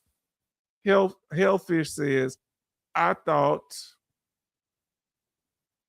a road of V was protection and could stop 9mm. I still feel invincible in the Terry. We didn't have no Terry when I was on it. Wow. We got 23 likes and 20 watching. Thank y'all so much. Family, Doc Shelley say true. I'd like to know, I think that's what that means. Tell me what IDK, I forgot you. I'm sorry. Doc Shelley, my dad was on the USS Skate. Okay. No laughing. I used to drive buses to a weapons storage facility to change security ships. Yeah. Okay. Love my submariners. Okay. Would Charleston be considered a submariner? They have 2-inch driving plates control on subs. So can one person do it at a time? North Pole Expedition. Okay. Now, fam, let's talk about it. See how different our military service. I want civilians that are watching this to understand how different. And rank means something here. Okay? Rank means something. Following leadership structure is important. Let me ask you this here. You ain't got to say who they were. The person that had rank over you, did you have anybody that just seemed to give you a hard time? Okay, I think the person that gave me the hardest time was an E5 who just didn't like me. I think I looked like somebody that took his girlfriend or something, because he would ask me questions, do I think he's a bad person after duty and all this, and I say, well, I just call him how I see him. We all do. All right, he started yelling at me. You don't know, we all do that. I will do something to you right here, partner. You ask me a question, idiot. Don't ask me nothing. Man, he run me hot. And I walked on off. Don't ever ask me nothing again. You ask me. And I'm telling you, you want me to accept him, whatever. I don't know this man. I'm in Germany. You supposed to be a sergeant. And I ain't nothing but like an E2 or E3. And you tripping on me, man? Man, boy, that run me hot. I ain't never get that. Whatever his problem, he had insecurity toward me. I don't know why. I don't know why I don't love it. Oh, don't say that. Now listen, let's talk about it. Lucy, North Pole Expedition. Family, so it's rank. Have you ever went over your immediate chain of command. Did you ever jump your chain of command? Put a chain in the chat, or put the word, a chain emoji in the chat, or put the word chain in the chat. If you ever jump your chain of command. I did. They trying to get me to cut my hair. Sergeant, that sergeant I just told you about, my hair was already cut to what you call him. He wanted me to cut all my stuff out because my hair looked better than his. He looked like an idiot. He had a little fro and he wasn't cutting his. So I asked the first sergeant, maybe I was wrong. I said, first sergeant, is anything wrong with my haircut? He said, no, H-Town, ain't nothing wrong with you. Do you know he went back and I guess asked them and they weren't fussing me? Rah, this here. I didn't care. They was all up in my face. I didn't care. Play with me, trying to get me to make my hair look like a fool. Yeah, move on, move around. What you gonna do? You can't whoop me, because as soon as you put hands on me, it's gonna be on. I meant that. Yeah, I go along, but as soon as you touch me, you either gonna mop me up on the floor, I'm mop you up. I mean, in a Christian type of way, of course. Man. Yes. Whoever jumped their chain of command, anybody jumped their chain of command. I was E4. Navy is called a red check filled in red ink. Wow. So they were discouraging. H-Town, you had that grumpy haircut, that Gumby haircut. Nah, I had a fade. I had a low fade. I just had my waves. I got them seasick. I had it good, You jumped the chain of command. Yes, and it was about, yeah, man. Other than that, I ain't say nothing. I didn't even call no names. But, the first sergeant went back and said something to him. Yeah. I was always cool with my first sergeants. Now, listen, Doc Sheller said, I knew several sailors who fell up the ladder. Let me ask you this here. Wow. When you didn't trust your direct supervisor, what did you do? What does that mean, fell up the ladder? Jump it, then admit I was right, but didn't do any good. Captain is always right. Yeah, one time, I was a person that didn't bother nobody. Let me tell y'all something. One time, Desert Storm had just happened, and we back in these big, what do you call them, Carnexes? Those things that be on ships that the trucks bring them in the big storage thing. Well, they put a VCR television in there for us to watch, I guess, to chill out. And there was this sergeant, and he was just kind of remind me of that one I just blocked. He always act like he was cool, just like him. Always act like he happy-go-lucky. But I'm watching, my family has sent me a video, right? And, my family, it was one VCR. And I said, hey, guys, it wasn't that many people in there. So I started, and I said, y'all got any problems? I said, man, we want to see it. And, they saw my pretty cousins in there, and everything. Because I got a big family. And they were saying, be safe, come back, and all this here. Oh, your cousin, this here, and this family member, this here, And then it got to the little church thing. And I say, we Baptists. I said, I'll take it. I say, man, keep it in there. Everybody wants to see it. Then a sergeant going to come in there. This little want to always act like he's happy-go-lucky. He wasn't even in my platoon. I want you to understand what I'm saying. He come in there. Oh, what's this here? I said, don't worry. I'm going to take my thing out. They said, don't take it out. He said, no, we're going to have a vote. I said, no, Sergeant, you're not going to have a vote on my tape. This from my family. No, so I took my tape. What are you gonna do? Stop me? If he'd have touched my tape, see, man, I'm sure I wasn't supposed to get out with no honorable discharge. Because if he'd have touched my tape from my family, you understand? Who I probably wasn't, they probably didn't even know I was alive. Huh? So that's what I'm telling y'all. That's why I don't know why he come. He was an E5 too. I'm gonna tell y'all what happened. And y'all tell me in the chat, have you had problem with your leadership more on the civilian side or in the military? All right, put C for civilian, military leader. So put C for CL for civilian leader or supervisor, or put CL or put ML for military leader. Who you had the most problem out of? And I'm gonna tell you what they do. He called me out there and started fussing at me, man. Boy, he run me hot. You know, you think I'm a bad person. You don't think I'm a good Christian and all. I'm like, man, this is the dude talking about. I said, I don't know what you are. Huh? Man, he had me so mad. I went back over there, boy, you just don't know. I don't like people using using a position. This happened. Let me tell you how it happened. So I went back, man. I was over there. It wasn't nothing to punch but the side of the tent. Wasn't nobody there. Why would I punch my tent? Because we're going to put a hole. It wasn't but a 3-person tent. And there's 4 of us, you know. Yeah, figure out why would they give us a 3-person tent with 4 in the tank.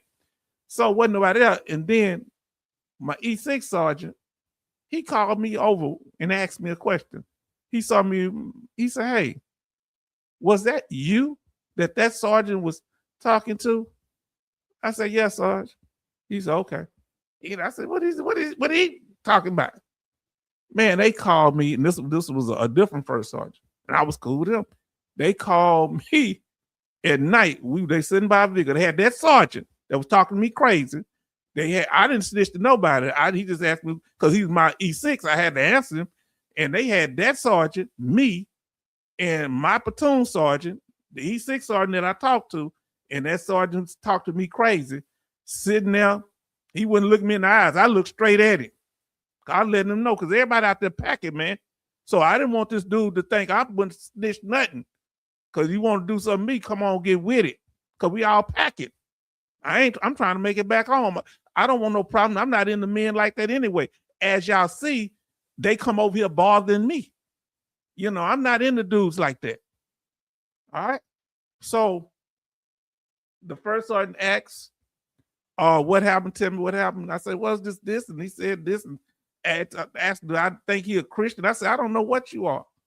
You know, I was just trying to get my video so I could take my family video, because I didn't want him touching it. And they said, okay, that's good. And I guess he got in some kind of trouble. Let me tell you how people don't forget things. Now, that was a Mexican sergeant. Okay, I got to say the race. Now, when we get back, now remember, he ain't in my platoon. So I guess he was told to leave me alone. There was this white sergeant who was E6, who I was really cool with. I want you to follow me. And if that sergeant, he was in the same platoon as him. I mean, the same, platoon as him. If that sergeant was such a good man, if he asked me to do anything, even though he wasn't in my platoon, I'd do it. Because he was just good people like that. I want you to listen to me. I'm telling you, that sergeant was good people. He was a good man. And he asked me to do something. He said, H-Town, will you do this? I said, of course, Sarge. He said, you're not busy nothing now. And he always looked out for me, right? And then, you know, that little E5, he was E6, that little E5 sergeant went over to him and said that I didn't want to do it or something. He must have said something, because he came back. The sergeant was hurt. He said, H-Town, if you didn't want to do it, you didn't want to do it. You should say it. I wasn't trying to stop you from doing what you were going. No, I say, Sergeant, let me ask you a question. I asked that sergeant. I said, have you ever asked me to do anything that I wouldn't do for you? He said, no. So I said, well, whoever told you that, that's your problem right there. You know what he did? He said, I apologize, H-Town. He said, I apologize. I say, you ever need me for anything, you understand? I'm here. So no, if you got, he said, I should have come to you first. I said, you all right, Sergeant? You good with me? You need me? I'm here. And that man trying to mess up my relationship with a man I had a lot of respect for, and to this day I got respect for. You understand? Man. And the other sergeant, he was black. The other one was hating. He was black, so it didn't matter. They were just, I don't know what they had problems with me for. Man, I didn't talk to nobody. You see, I'm kind of naive family. I'm from the hood, but I'm from a Southern family. I'm just naive. Say Stabs. Let's see what y'all say. So, okay, military leadership, you had the most problem with. Charlton say civilian leadership, you had the most problem with. The real Sir Gemini say military leadership. We're doing a poll right now, family. of which leadership you had the most problem with in the military or out the military. And I didn't have many problems like that, but that stuck with me because I don't bother nobody. And Rose City D, military leadership. Now the Black Star, he was just evil all the time. The other one, he would act nice. And I've seen that before.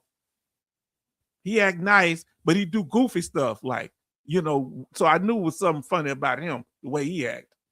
Rose City say military leadership, the worst problem. Charleston, what was it about civilian leadership that was you had much more beef with? Because you did say you had a problem with a lieutenant before, didn't you? Now look, 66 Love say the only problem I had was with 2 COs who thought PT was another name for Boston Marathon.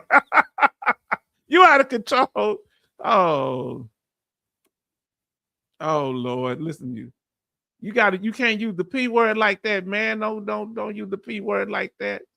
You can't use that word, Doc Shelley. All right, don't get mad, but I can't have that word. You can't go get the thing shut down now. Oh boy, I can't. So you can still come in, but put some dots in between it, okay? Now look, Doc Shelley, you broke shit, made it hard. Yes, I am Doc Shelley, the Sailor Man.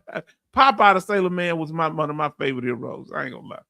Family. So yeah, so no problem with you, Doc. Now let me ask y'all this. I need to know this.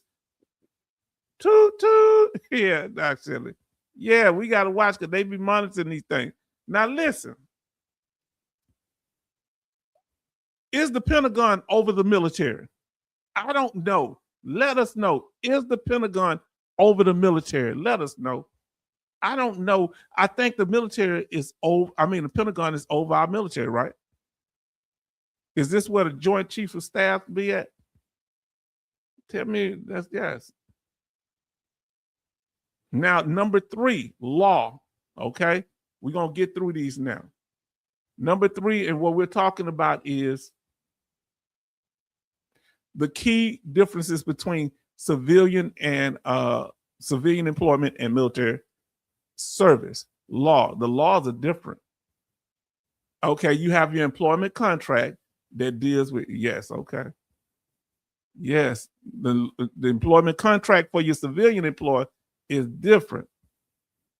He said, F the Pentagon, evil with, I didn't know. Let's see, he said, Better Bob said, I'm not answering.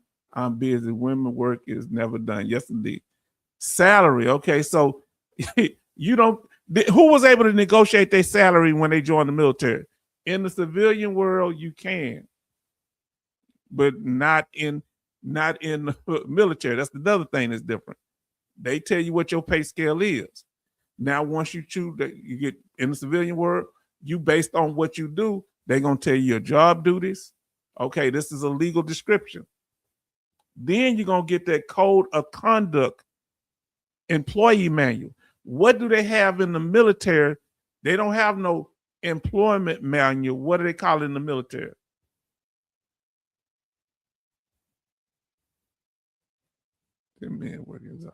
Now, which one is what is it, family? What they call in the military? Okay, employment manuals with the civilian world, they have all laws, standards, policy, making sure they do everything, requirements for the job, all that. Military, they take it to that next level. So if you're working in civilian world, and let's say, have you ever military rigs? Okay, right. UCSJ,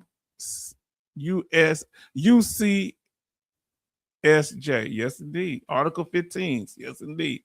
Now, have you ever have someone steal from you on a civilian job? Has anybody ever stole anything from you while you were on a civilian job? Let us know. Now, they can get fired for it if they catch them. So let's say they get a notice of employee termination. They don't have to get no Article 15. So nobody ever stole something from you the job. Anybody ever stole anything from you on a job? If so, put an emoji for it in the chat. On a regular civilian job, let us know. Now they tell you get to stepping, right? Then you got in trouble. They gave you walk. Have you ever been walked out from a job? I ain't never been walked out. I got close to it, I think. And if you have one, and you saying you didn't steal none or you didn't do what they said, you can that's considered a wrongful termination, and you can fight back about that. In the military, they have certain things. Okay, you had somebody steal something from you. Okay. Yes, harassment on civilian job. Yes, indeed. In the military, you either get an honorable discharge, general discharge, bad conduct discharge, or dishonorable. And if you got the honorable, you're going to meet or exceed standards. General, you underperform. You may have weight issues or something, a health issue that you can't stay in the military. Bad conduct discharge, unethical, unlawful behavior, even dating. See, this is where it changed. If you dating somebody, cheating on your spouse in the military, is that a crime? In the civilian world, it's not, right? Well, you can probably lose your job behind it if it makes the company look bad. Now, in last is dishonorable. Which one worse, a felony or a dishonorable discharge? Which one worse? Put either a civilian felony or a military felony. So felony or dishonorable DD for dishonorable discharge.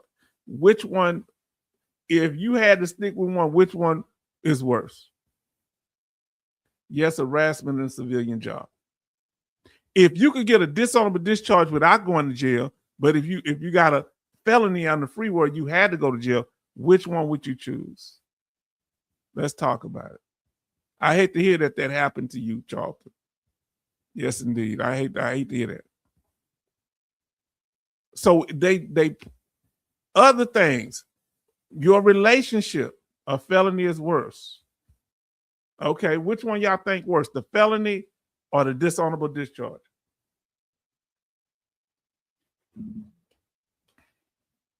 Come on now, family. Felony and civilian, okay. What y'all think? And I think the dishonorable discharge, because you can't get jobs, because the first thing they're going to ask you, a felony, eventually it drops off. If you get a dishonorable discharge or a court martial, something like that, I think that follow you. You can't get certain security clearances or nothing. But I see convicted felons driving trucks and stuff now. Charlton worked at JP Morgan. Wow, he put you out there. Now listen, the military can get into your personal life where a civilian job cannot. If your spouse say you're not treating them right, you're not bringing the money home to pay bills, or you're not taking care of your family, they can go to your what they call it, your rank, your sergeant and everything, and get you in trouble. In many cases, cheating on a spouse is illegal. Now, it can affect your family. Let's say you have to go off into you have to go off on a deployment. Well, you might have to sign your child over to who? To somebody else. Let's say both parents in the military and they got to go on deployment. You got to sign the tell me if I'm wrong. You got to sign your child over somebody to be a guardian over them while you're gone, and you better hope they give the guardianship back. Civilian felonies can be president. Okay. Yes. Now, y'all talked about it. In the military, it's different because your punishment while you're in the military, and this will affect you getting VA compensation and other types of benefits, punitive discharges. Come on now. Now listen to what the real Sir Gemini says. Once upon a time, enlisted had to get permission to get married. Wow. You remember back in the 1990s, the real Sir Gemini, when there was I want to say Marine. He was either a colonel or a general who said, that they prefer soldiers not to have spouses. He said that, and he got kind of some pushback. You remember they used to say, if the military wanted you to have a spouse, they'd issue you one. I wonder if that mindset's still in. Treason. Have y'all ever known anybody that was convicted of treason or spying or anything like that? Because I know that happened to the guy with WikiLeaks and different people. Have y'all ever known any of that in the military for them to give top secret information and give it to other people? Now, that's another thing. They can get you for insider trading in the civilian world, but you can get convicted of treason in the military and go before a military court. Anybody ever been on a jury or you served in legal in a military court? Who in here ever been to a military court? Put a gavel or some kind of courtroom emoji in the chat. Or you can put M court in the chat for military court. Who've ever been to, I've never been to one. Who's ever been to a military court or served as a juror on one? Gotta go, fam. Remember, don't. Okay, say good night. All right, you good night. Good night, Doc Shelley. Yes, indeed. Now, number 4, say I was a character witness for a fellow soldier in the military court. How did it go, Sean? Were you able to be effective in helping them? You know, it ain't really you being effective. How did it work? Yes, indeed. Good night, Doc Shelley. Okay, H-Town just messed something up here. Give me a second, because we about to get through these. Did everybody say good night to Doc?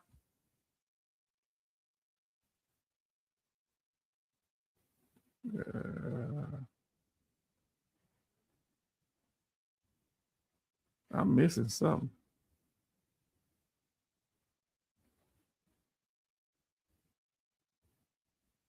Now, here we go. Let me go back to this right here. Okay. Better about say military court. Okay. He was left off. Okay, I'm learning something. Some of y'all have been to military court.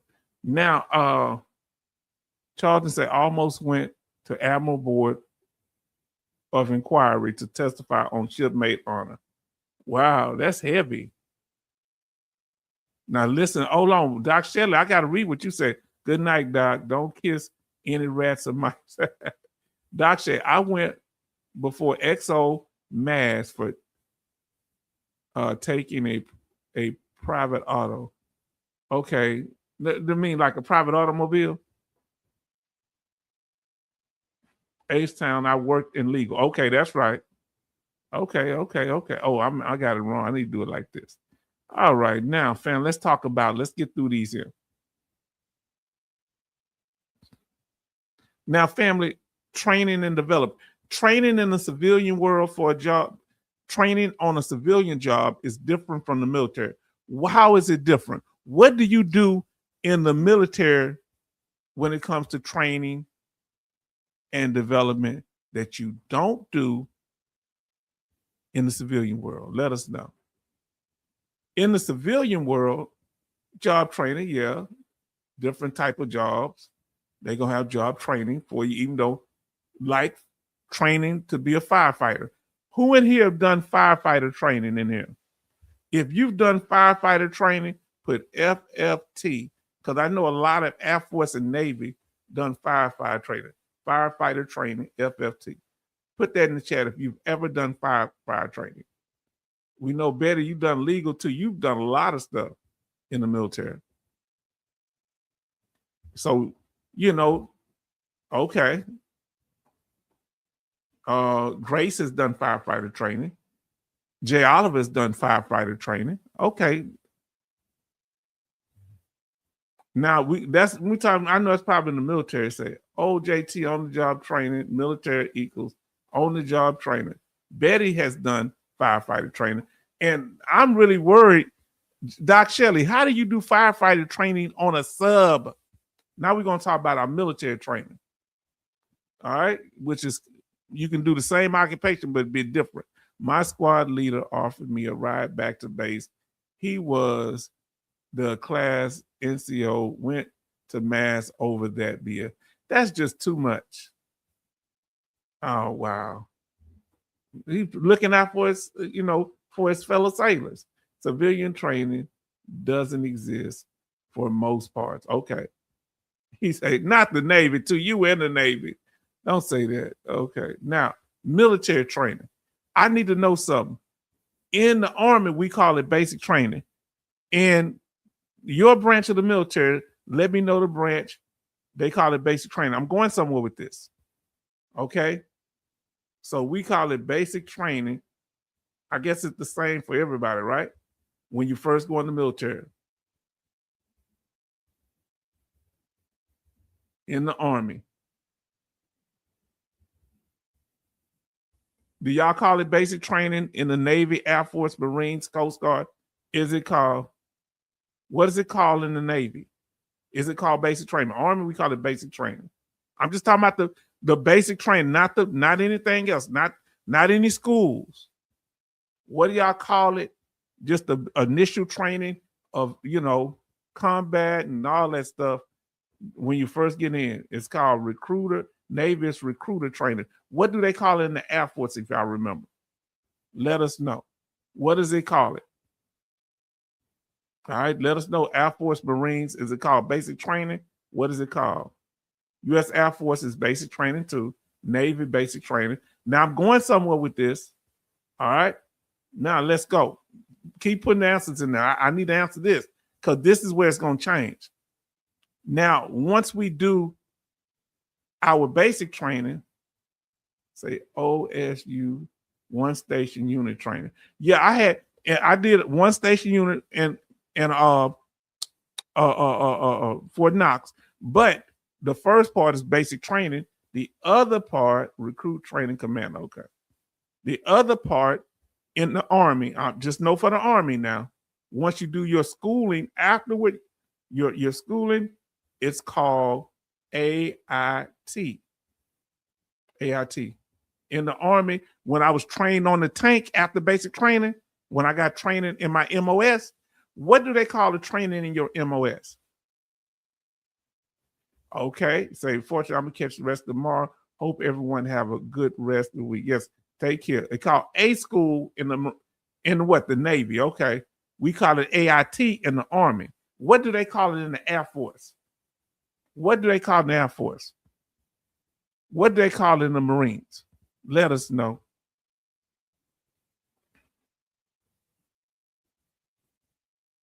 Now, VA dealing with compensation. They compensate you differently in the civilian world than they do in the key difference between civilian employment and military service. Compensation is another one. Now, let's see what y'all say.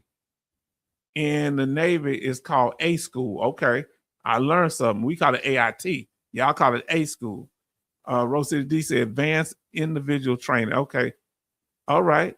AIT. That's what it stands for. Okay. I never knew what AIT stood for. Air Force Tech School. Okay. Wow. That's the Air Force. All right. Air Force Advanced Leisure Life. I ain't mean to laugh. Jay Oliver. I'm sorry for laughing. Doc Shelley out of control. Stand down, Doc Shelley. You made me laugh. That ain't cool. Not say I was AIT Army instructor. Okay. All right. Now let's talk about compensation. What's the difference between the monetary benefits the compensation package you receive in the military and in the civilian world? They call them employee benefits in the civilian world. Bam.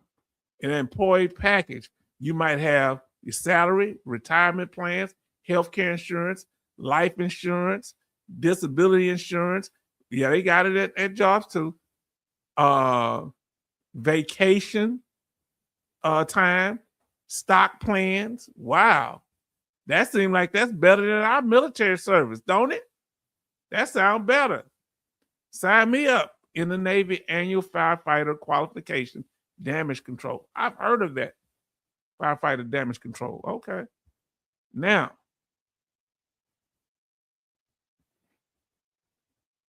but another thing you can get that is workman's comp. Oh Lord. Listen, workers' comp in the civilian world. Whoever, you ain't got to say whether you filed it before, but workers' comp claim, that's another thing you can do in the civilian world. The retirement plan, of course. The 401k, IRA, investment, saving, pension. What's the best way to save up for your retirement, family? Pick one of the ones up here or another one. Roth IRA. Which one do you think? Is it best to have a pension and your own investment to save for your retirement? Savings, save your own money, an IRA, a 401k, or retirement? Which one is best to have?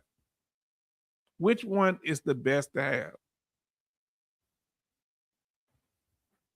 Which one? I tell you, I consider what we got like a pension. I think a pension is better. I don't know.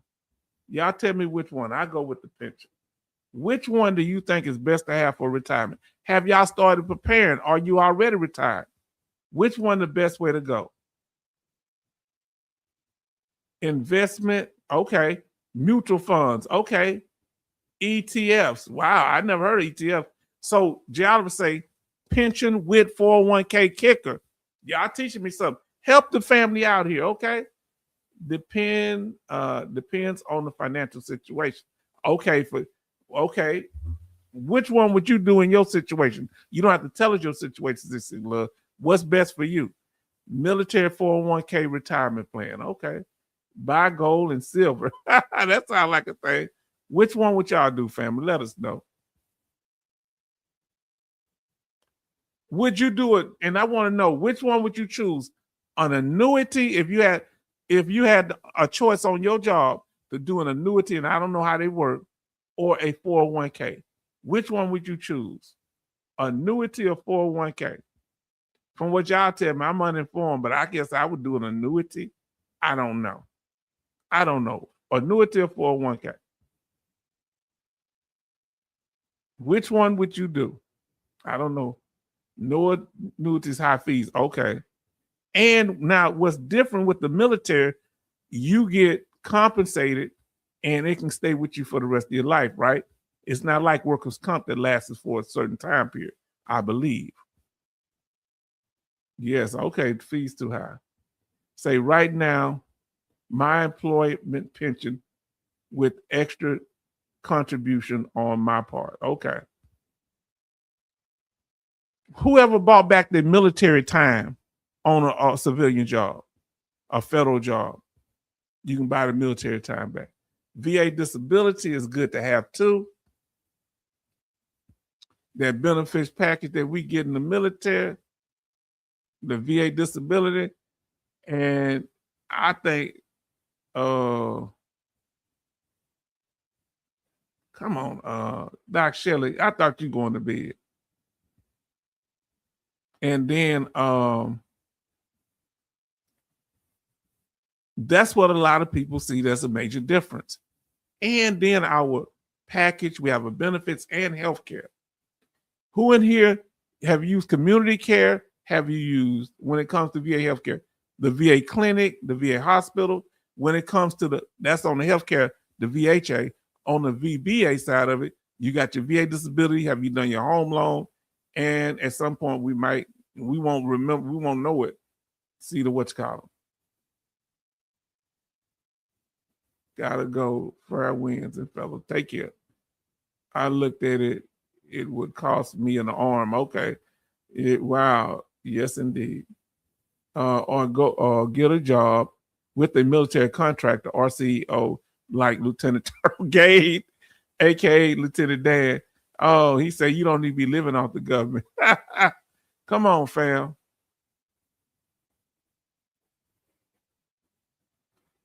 And then another thing that they don't have in the civilian world, for the most part, I'm sure they have some caveats.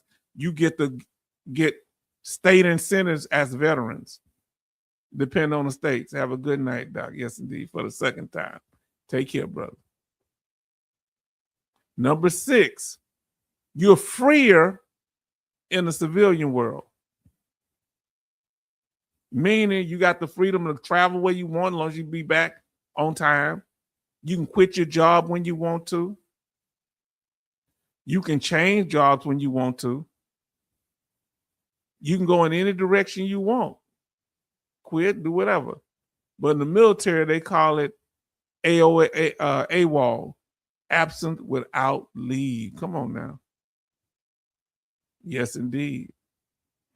Use all of the above and pre-planned cemetery. Yeah, you can do that. They got it computerized down here in Houston. Now, here's the main thing, and I want to thank our brother, the salty old Marine, and him coming and saying about you can't sue the military. Do you think we should be able to sue the military instead they give us VA compensation? Do you think we should be able to sue the military? If you think we should be able to file a lawsuit, put 7 in the chat. If you refer compensation instead, put VBA in the chat if you prefer compensation. But if you prefer to sue them and get more money instead of compensation, let us know. So right now you can sue your employer, your civilian employee, right? But when it comes to the federal government and us suing the U.S. military, we cannot. As they were saying, they passed the law. Okay. Compensation plus lifetime health care. Okay. Attorneys have sued military contractor companies, class action lawsuits. Well, tell me what's happening. I'm confused. I'm going to tell you why I'm confused. Aren't there some Navy people that is it them suing or their family members suing the Navy and getting millions of dollars? Don't they have class action lawsuits dealing with some of this PACT Act stuff? Navy, blue water, brown water thing. There's lawsuits behind that. How are they able to sue like that? But for all intents and purposes, you cannot sue. You have to receive compensation instead from the military if you're injured. 7, but the earplug lawsuit has some drawbacks. I never looked into it. I used them too, but I never looked into it. What's the drawbacks, brother? Tell us what the drawbacks are. Number 8. In the military, military service required physical fitness. Most jobs don't necessarily require it or not to the level of the military.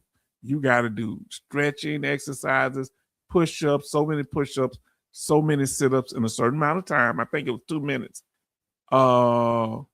Jumping jacks, and you have to run within a certain amount of minutes. Am I right?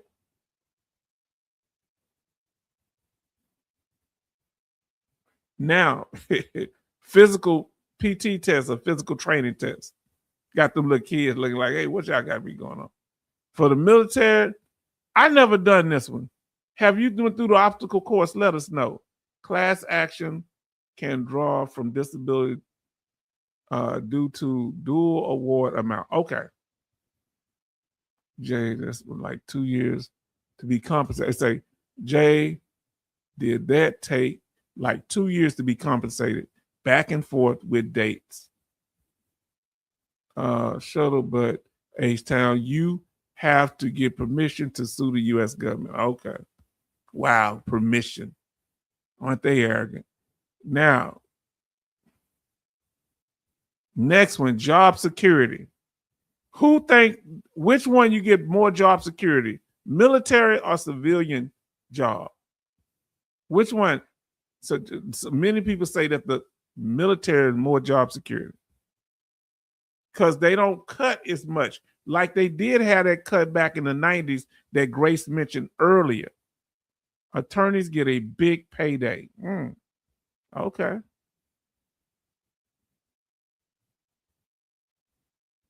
Then workplace culture. Oh, Lord. So military. Okay, military is more secure. Yes, Grace, multi-year suit. Oh, wow. We're going to have to cover that. They covered on Hill and Punt a lot and do a really good job about it. Attorney get a big payday.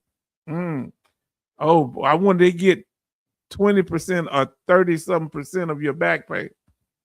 I don't think they get your back pay. They get a whole, whatever your lump sum is.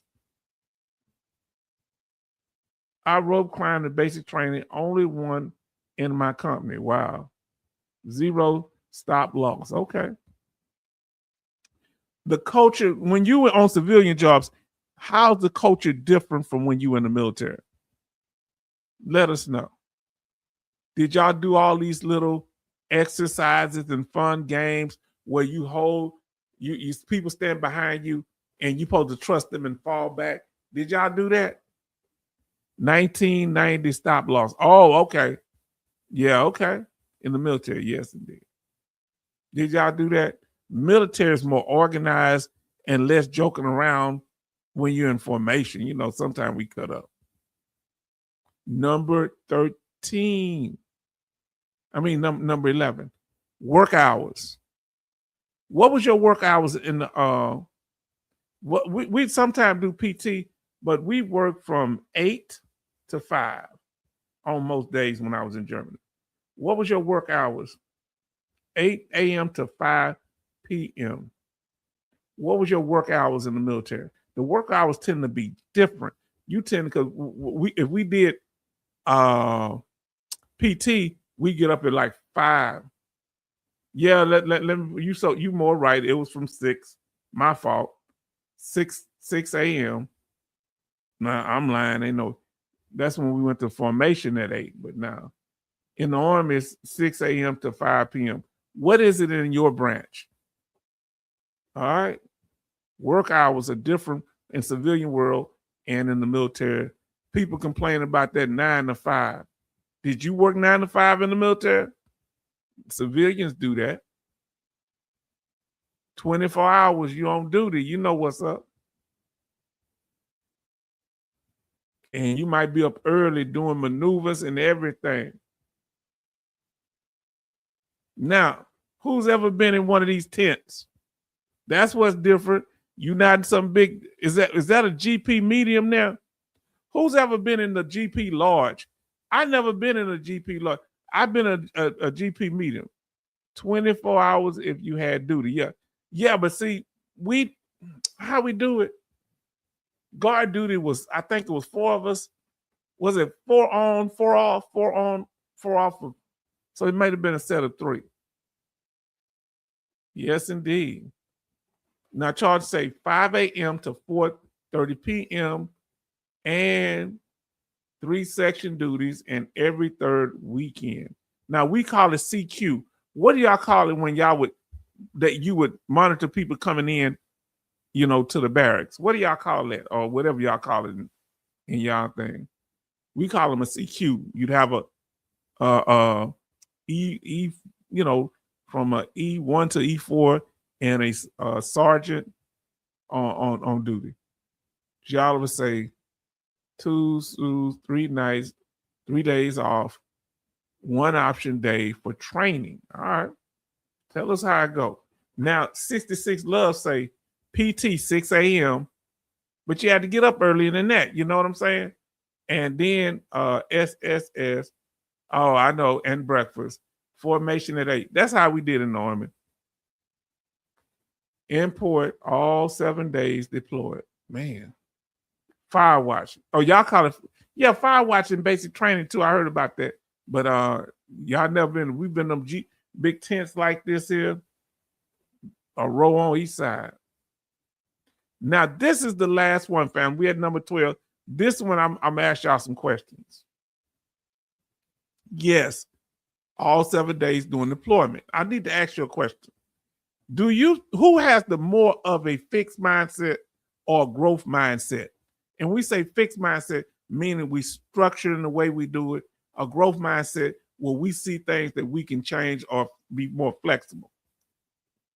Do you think who has more of the military, us military? Do we have those that have been in the military, veterans? Do you think we have more of a fixed mindset or a growth mindset? Meaning we're trying to see new things. PT, what is that? Physical training. What y'all call it? That's physical training. Exercise. We call it PT in the Army. I don't know what y'all call it. Now, do you think you develop more of a fixed mindset from the military or a growth mindset? You could be a little bit of both. Which one you have? Fixed? Put fixed in the chat. Okay. Or growth. H-Town, I think I'm more fixed. I don't know. I have more of a fixed mindset on the way I like doing things based on military. You think your military service gave you more of a fixed mindset or a mindset where you explore different, you think outside the box? Now, everybody's going to be different. Betty say a growth mindset. Gives up more of a growth mindset. All right. And I appreciate y'all. Had that in basic training camp, never after. Hold on. Y'all didn't have to do PT after that? Wow. Growth mindset. I wonder, so tell me which, from your military service, what did you get? A fixed mindset or a growth mindset where you started to explore things? Growth and structured. Okay. All right. Tell me what y'all got, fixed or growth mindset. One thing I think that differs us from people in the civilian world, we become more organized. All right. And civilian jobs, it seemed like they just do stuff kind of all unstructured. I ain't saying it's always been clear in the military, but you tend to have clear leadership, clear responsibilities. In the civilian world, they frustrate me because they just do anything. And I can't operate like that. Yes, indeed. Now, this is the other hard question. Fixed, hard-nosed, mean. Given what you put down now, do you think the military set us up to be obsessive compulsive? Do you think the military, given the fact that they always want us to be clean, repetitive doing things over and over, shining our boots, cleaning the ships out, cleaning out the airplanes and the barracks, do you think many of us develop obsessive compulsive disorder from that? How do you feel about that?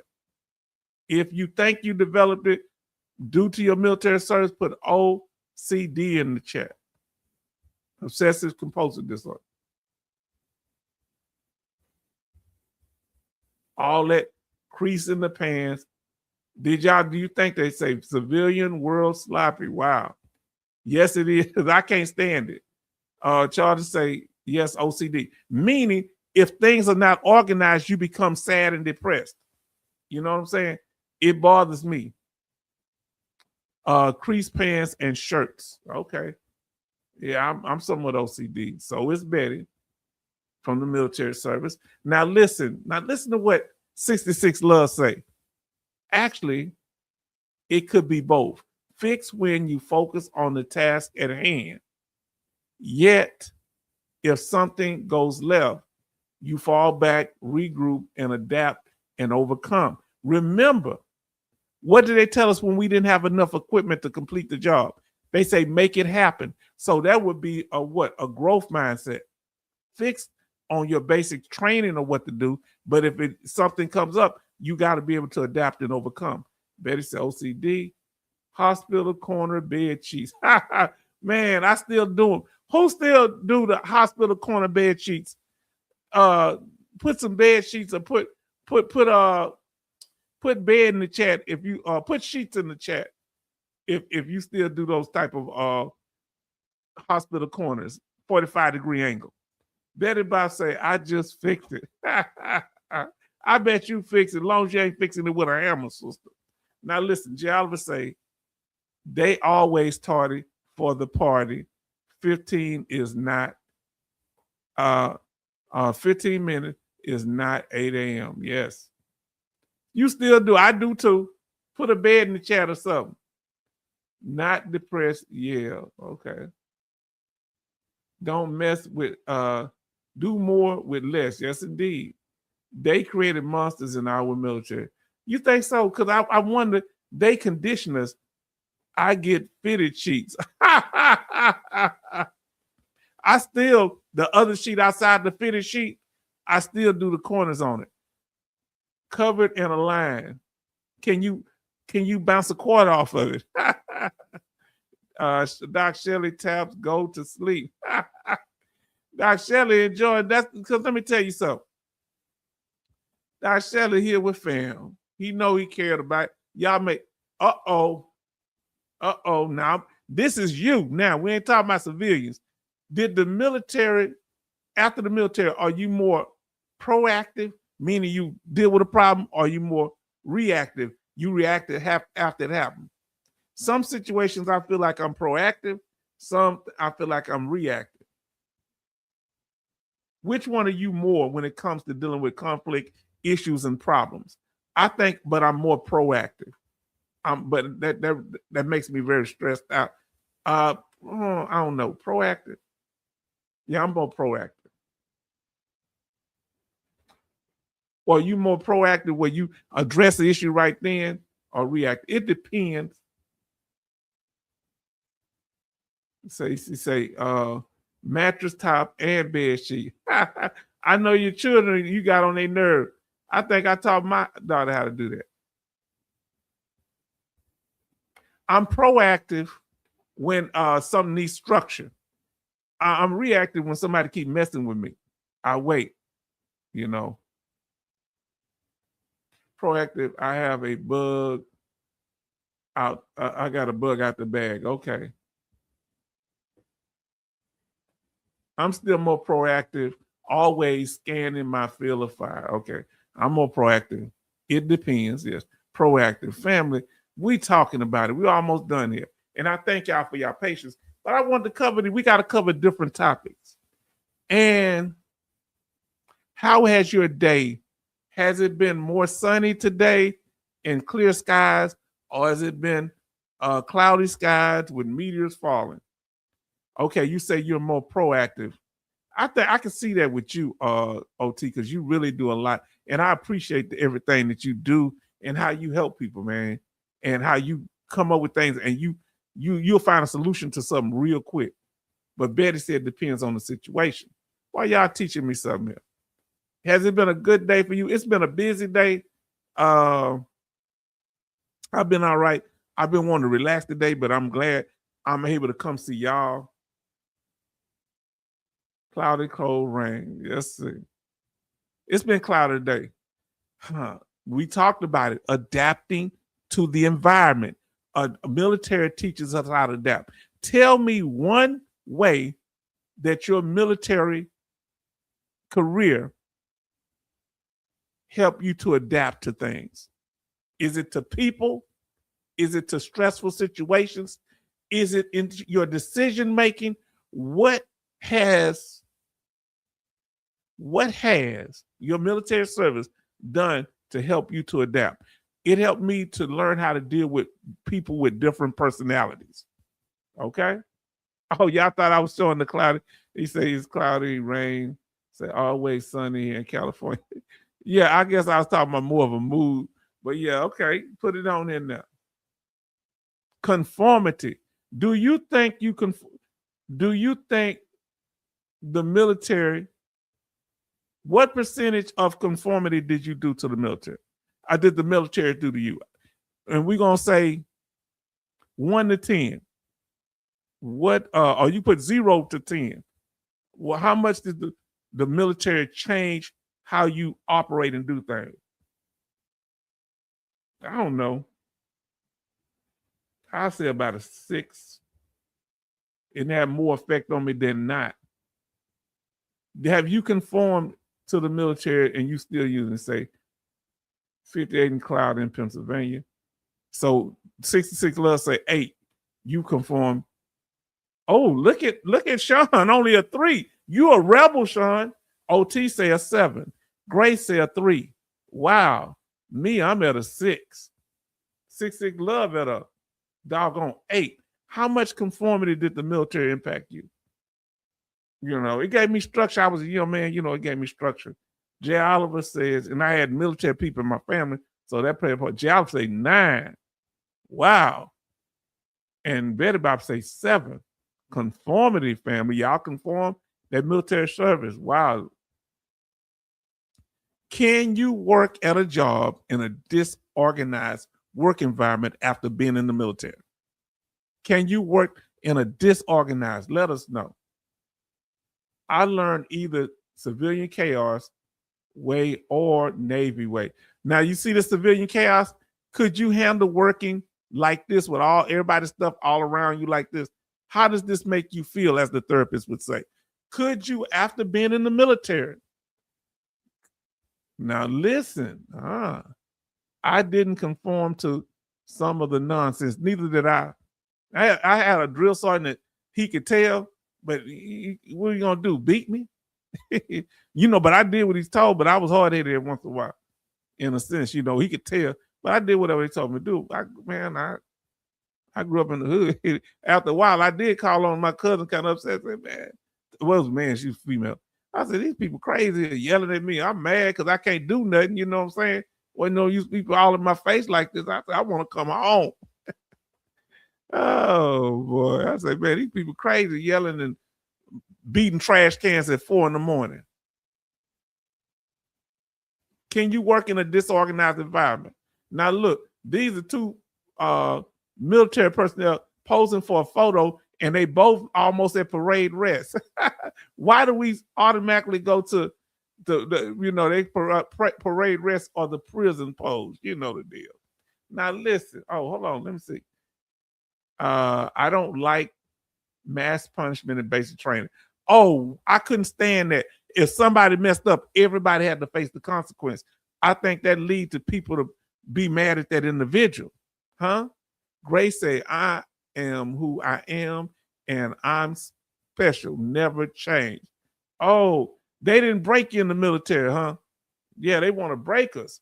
Now, Jay Oliver say, I found a way to not bottle it. I scrambled it and made it make sense. Okay.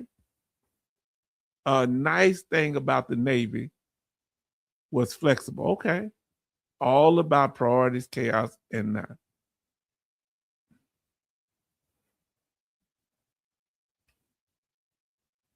Now, family, we got to deal with it. Now, making things look easy. All right, yes, indeed. Let me ask y'all, I want y'all to be honest. Family, y'all don't get mad at me when I ask you this question. How can I put it? Do you think we exclude non-military people? Or I'm not trying to use the word discriminatory, but do we kind of segregate ourselves from non-military? Is that fair? Should they be included in some of the things that we do? No access to civilian vehicles. Now look, Grace with the Popeye motto.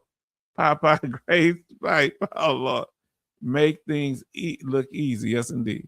Do you think we need to embrace? Y'all admit? Do y'all think we need to embrace civilians more, and that would help us to be less stressful and open up to that growth mindset to include civilians in what we do? Do you think you could ever just totally let your guard down around civilian populations? Let us know.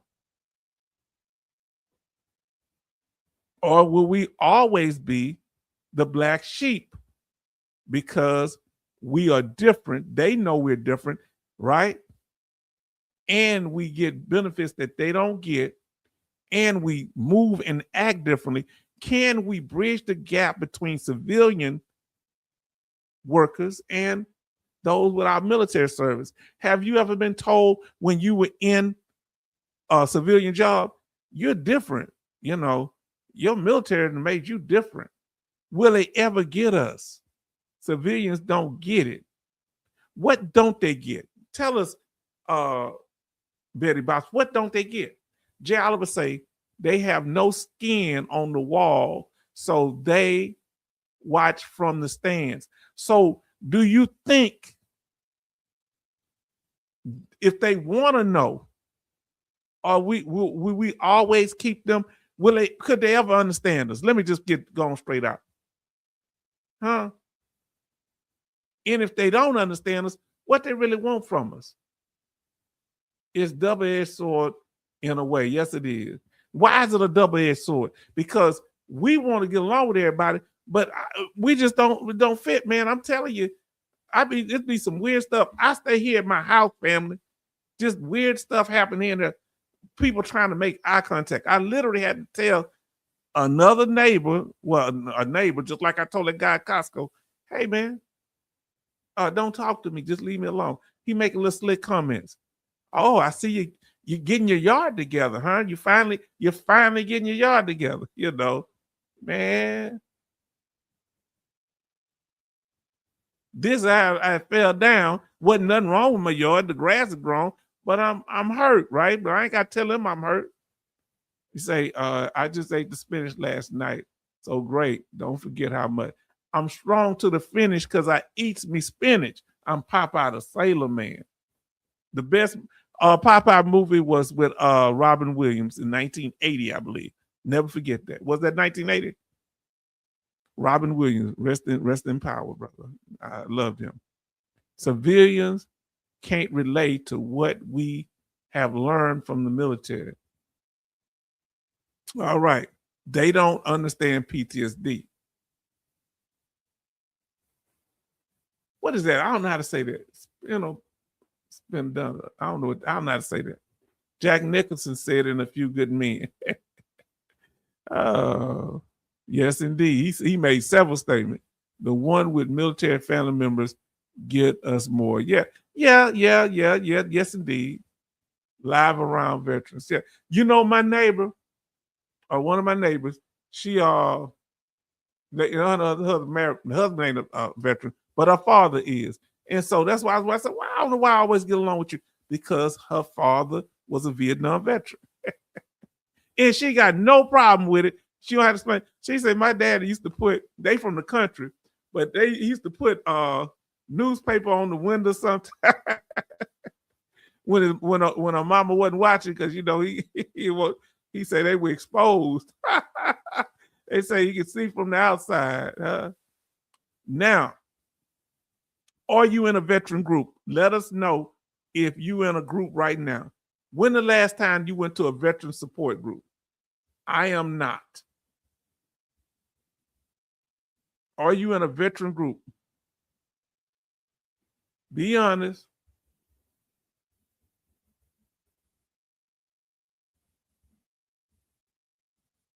No, I'm not. I'm being I liked it when I had a group, but I can only do so much. No, I'm not. Neither is Grace. Okay. Sean say right now. Yeah. Who's this calling me?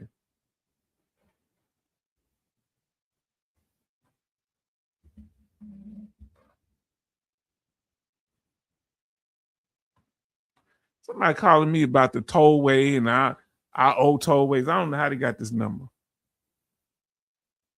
This number I don't even use. And they tell I got a tollway fee and all this stuff. Jollifer, yes. Okay. You're in a group. Charlton say no. H-Town thought this was a veteran support group. I guess it is. Yes, it is a veteran support group. You know what? This is a veteran support group. I'm saying outside this one. I think this is a veteran group. Okay. No. So outside this one, do you have any other support group? I'm sorry. Outside of the one we do here, I apologize. This is it. Yeah, Easy Tax Scam. You know, my daughter, we changed the license. We got another DV tag, Sean, but I haven't called a text dot. I got it for the Sam Houston tollway in the West Park, but I don't have it. So I'm thinking, oh, wow, why is it? But they usually fix that real quick. But she got different license plate, even though she got a new vehicle. Oh, I am in several. There is a way, something to learn. There's always something to learn. Let me ask you, the groups, what works best for you? I like the like peer support groups. That tollway is a scam. Because they say, you know what? They don't contact you like that. When I'm looking at my statement, I don't owe nothing because you don't pay here. What? Alaska Nights, let me know because I want to get in a group. I haven't been in one in a while. I think I need to. But this one is the best one for me, being here with y'all. Y'all just don't know how important this is to me. Toll or troll scam, one or the other. Yeah, they send me, this statement and this, you owe this.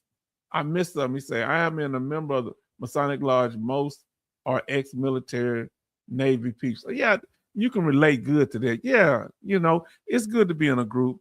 Are you in a non-military groups that's not related to the military? Yeah, you have to contact them and them to change the plate. Yeah, they got the car, but I changed the plate. You know what I'm saying? After the car was bought, I had it on one DV plate, then I changed it because she wanted a specialized plate, so we changed that. I'm gonna do that tomorrow. Tollway. Family, what do you prefer, individual counseling with a therapist or group counseling? Which one do you prefer? Let us know. It is a toll scam. I got the same text and call. Yes, indeed. They did that. This is the weird thing. My daughter went up about 3 months ago. She took my niece to, they went up, I think, for a birthday to Dallas. And when she come back, they said, you owe $200 or something. You need to pay it. And ain't heard no more about it.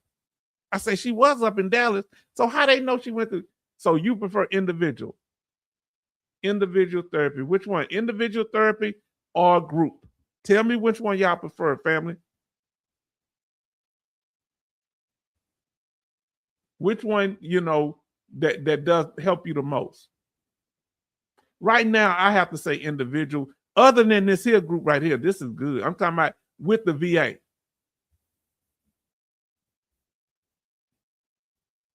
Individual or group? Which one do you prefer? So, Jay Oliver say 101. Alaska Night say individual 101. Betty say individual. Wow.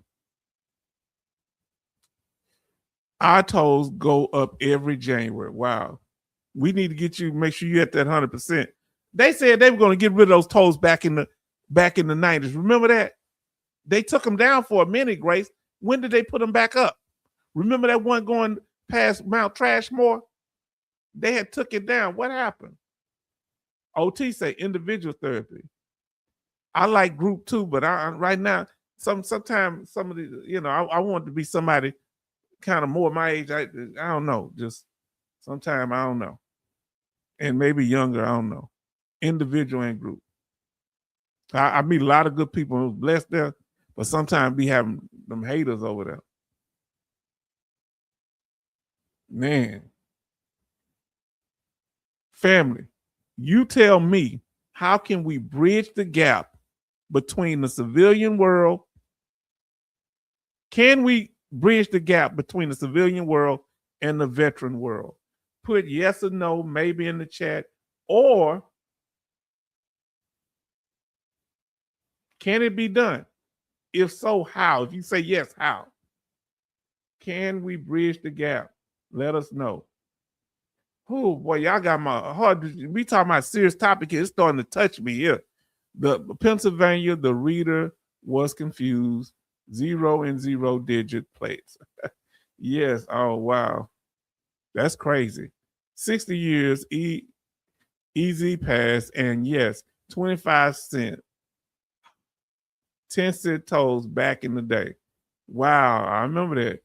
They crazy here now, Grace. Grace, these tolls, some of them 75 cents, $1. They got one over this big bridge, been $2 or $3. Yeah, that's crazy, ain't it? But what are you gonna do? No bridge, but no bridge in between. What can we do? Yes, we just have to who we are. I guess tell them who we are. Show folks we aren't what they see on TikTok, because there's a lot of stereotypes about us, right? And my question is this here.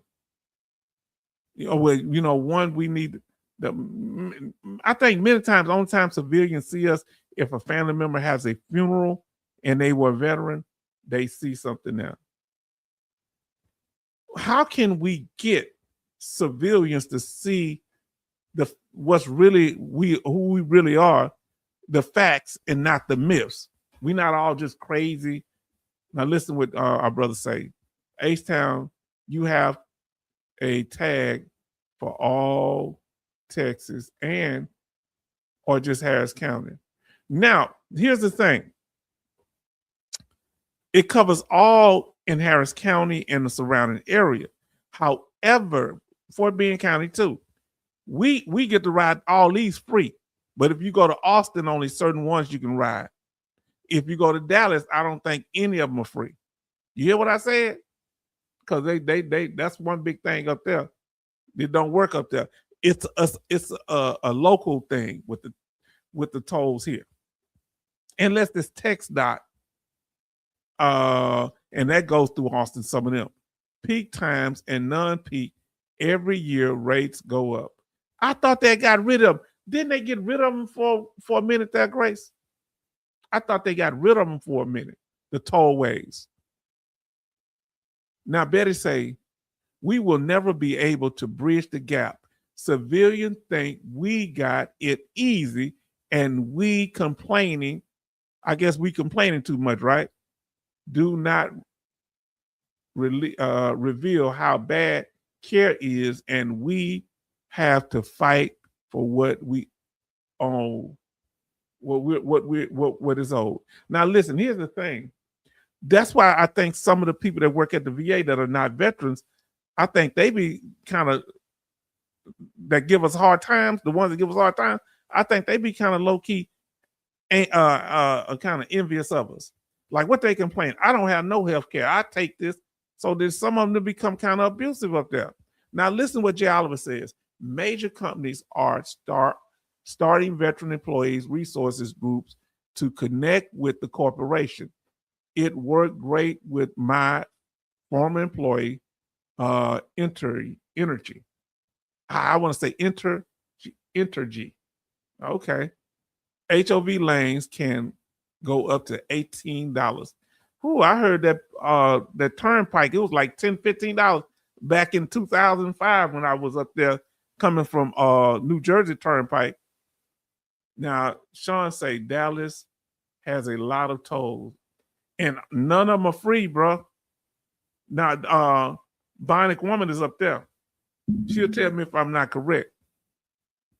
Grace say we can try to bridge the gap, but it won't ever be built. Wow.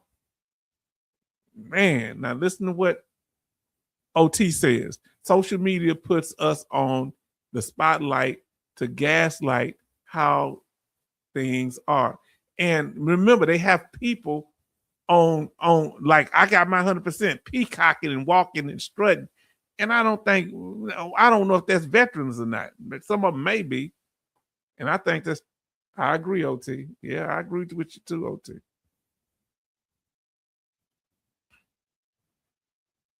Now, and a lot of people think we be on a secret, a lot of weapons. What's the new weapon that they secret mission? Remember, they're making in the military.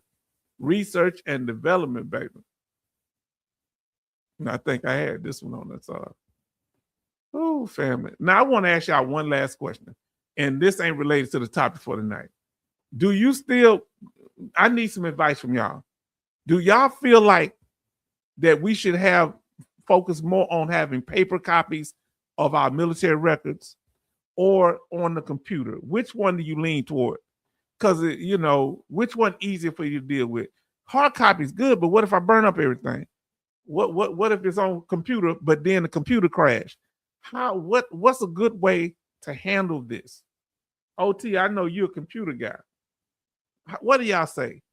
Computer or hard copy?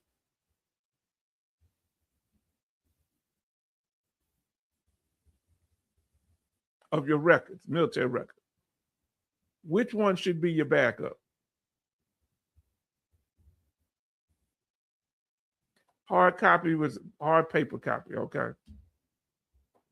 Which one, computer or hard copy? So Charlton say paper copy. OT say paper copy, backup with the cloud, okay. Jalva say both, okay. Jalva say both, okay. Paper copy in the cloud say Grace, both, okay. Now listen, 66 Love say, being in my current GIB 25 years, I don't think the folk I work with would put me in the same category as the TikTok bitch.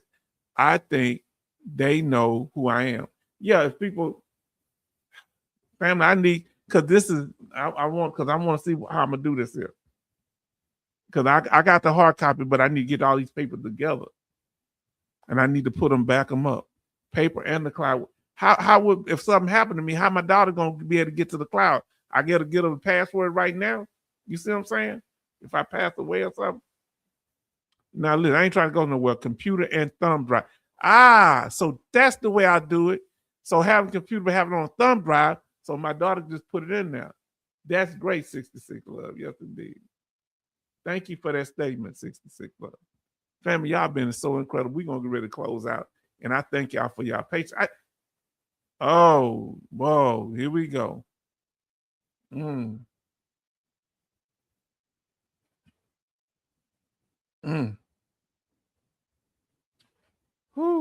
Let me ask y'all, this is going to be the heavy one. Do you think, oh boy, here we go. Talking about the key difference between the civilian employment and military service. Do you think your military service helps you to navigate in the civilian world, civilian employment better, or is it a plus or is it a minus? Do you think it'd have been better if you never went in the military to be able to adjust to civilian employment, working in the private, out here in the civilian world? Plus or minus your military service when it comes to working in a civilian job? Your military background, plus or minus? Let us know. Put either a plus sign or a minus sign, or you can say plus or minus. Plus or minus, family. Plus or minus. Sean says a minus. I mean a plus. Then OT say it was a plus for me. Okay. Grace says a plus. Okay. Any free wills and real estate websites recommendation. If y'all got any, we're in the after party now. Let us know. So it's a plus. So what y'all saying is, it is not your military service the problem with people. It's people's problem with you as a former military. Plus, say Grace. Y'all would say plus. Betty say plus. Charles say plus, dealing with these civilian idiots. Most civilians lack motivation. Oh boy, aren't we getting? oh, see, look.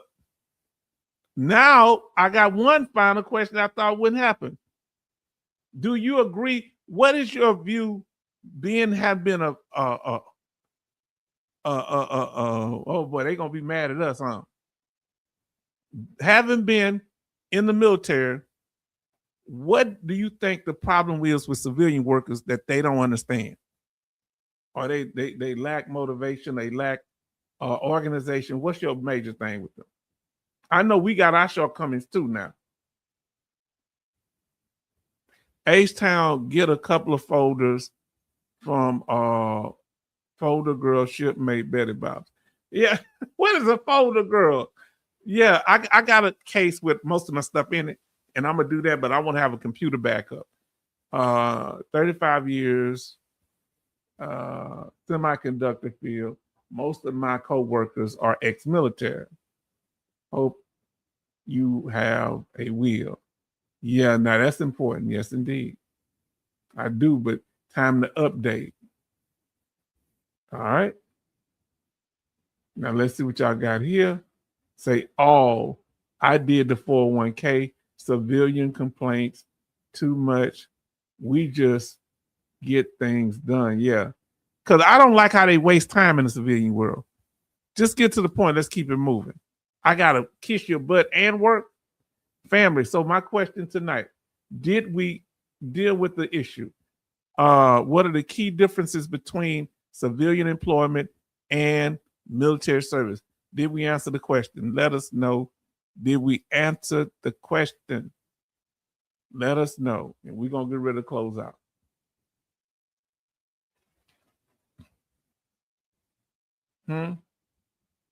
Today, folks seem to lack. Hold on. Let me see what you say here. Family, y'all coming back in the civilian world doesn't have the camaraderie of military and cohesiveness to get the job done. Now, that's something. Hold on. I'm coming up on the screen here, the real Sir Gemini. So, what do we have that they don't have? We have camaraderie. We have a cohesiveness. Can they develop the cohesiveness? What is it? It's just a part of who we are. Remember, in the military, we come from different parts of the United States, different parts of the world, different races, ethnicities, cultures. Yeah. Man, some of us wouldn't have never saw each other because I probably wouldn't have never saw nobody from Seattle if I didn't see them in the military. I don't know if I ever did see anybody from Seattle, I'll be honest with you. Now, listen, today's folks seem to lack real structure to me. It wasn't like that years ago. H-Town, let me know when you ready to do a notary online. I will. I definitely will. True, real Sir Gemini. That's real. It was covered. Yes. Did, sir. Yes, and sure did. Okay. Moti. Civilians lack organization skills and honor. Lie. Now, let me tell you, what's your real big issue, family? Our brother talked and say with civilians. Some of you've already told me. What's your real issue with civilian workers? What's your big thing? I think they waste too much time with office politics. Covered, Grace said. 23 likes, 15 watching. Thank y'all so much. True. Very true, Gemini. Yes, indeed. Our common bonds was that we need each other to stay alive. Civilians just want to know who's going to make the coffee. Come on now. Now, family, I'm going to tell you something. You know, y'all saw how incredible was that the other night when we had the Saltillo Marine, and the night before that we had a Raider HQ come up and was talking. And he was in the chat the last time. This is kind of stuff as we as veterans, this is therapeutic. You know, man, I really appreciate. And, you know, and I just, you know, the brothers really appreciate that. Saltillo Marine appreciate it. And I appreciated him and I appreciated y'all because y'all, I don't like conflict. So when that conflict that happened, I feel I don't like that. I like getting along with people, but I ain't gonna let nobody handle me. You gonna come here? Huh? Because you a professional butt kisser.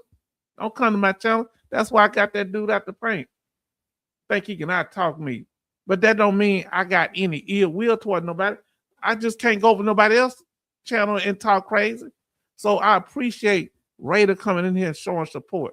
Listen, I'm the kind of person, I'm cool, and I'm gonna respect wherever I go to you. You gotta respect me, and I don't care who it is. It could be with the Saltillo Marine. I'm gonna respect his channel. He gonna have to respect mine, which they do. Raider respect my channel, I respect his too. That's the way it goes. Because we got to stand for y'all, man. You and ladies and gents.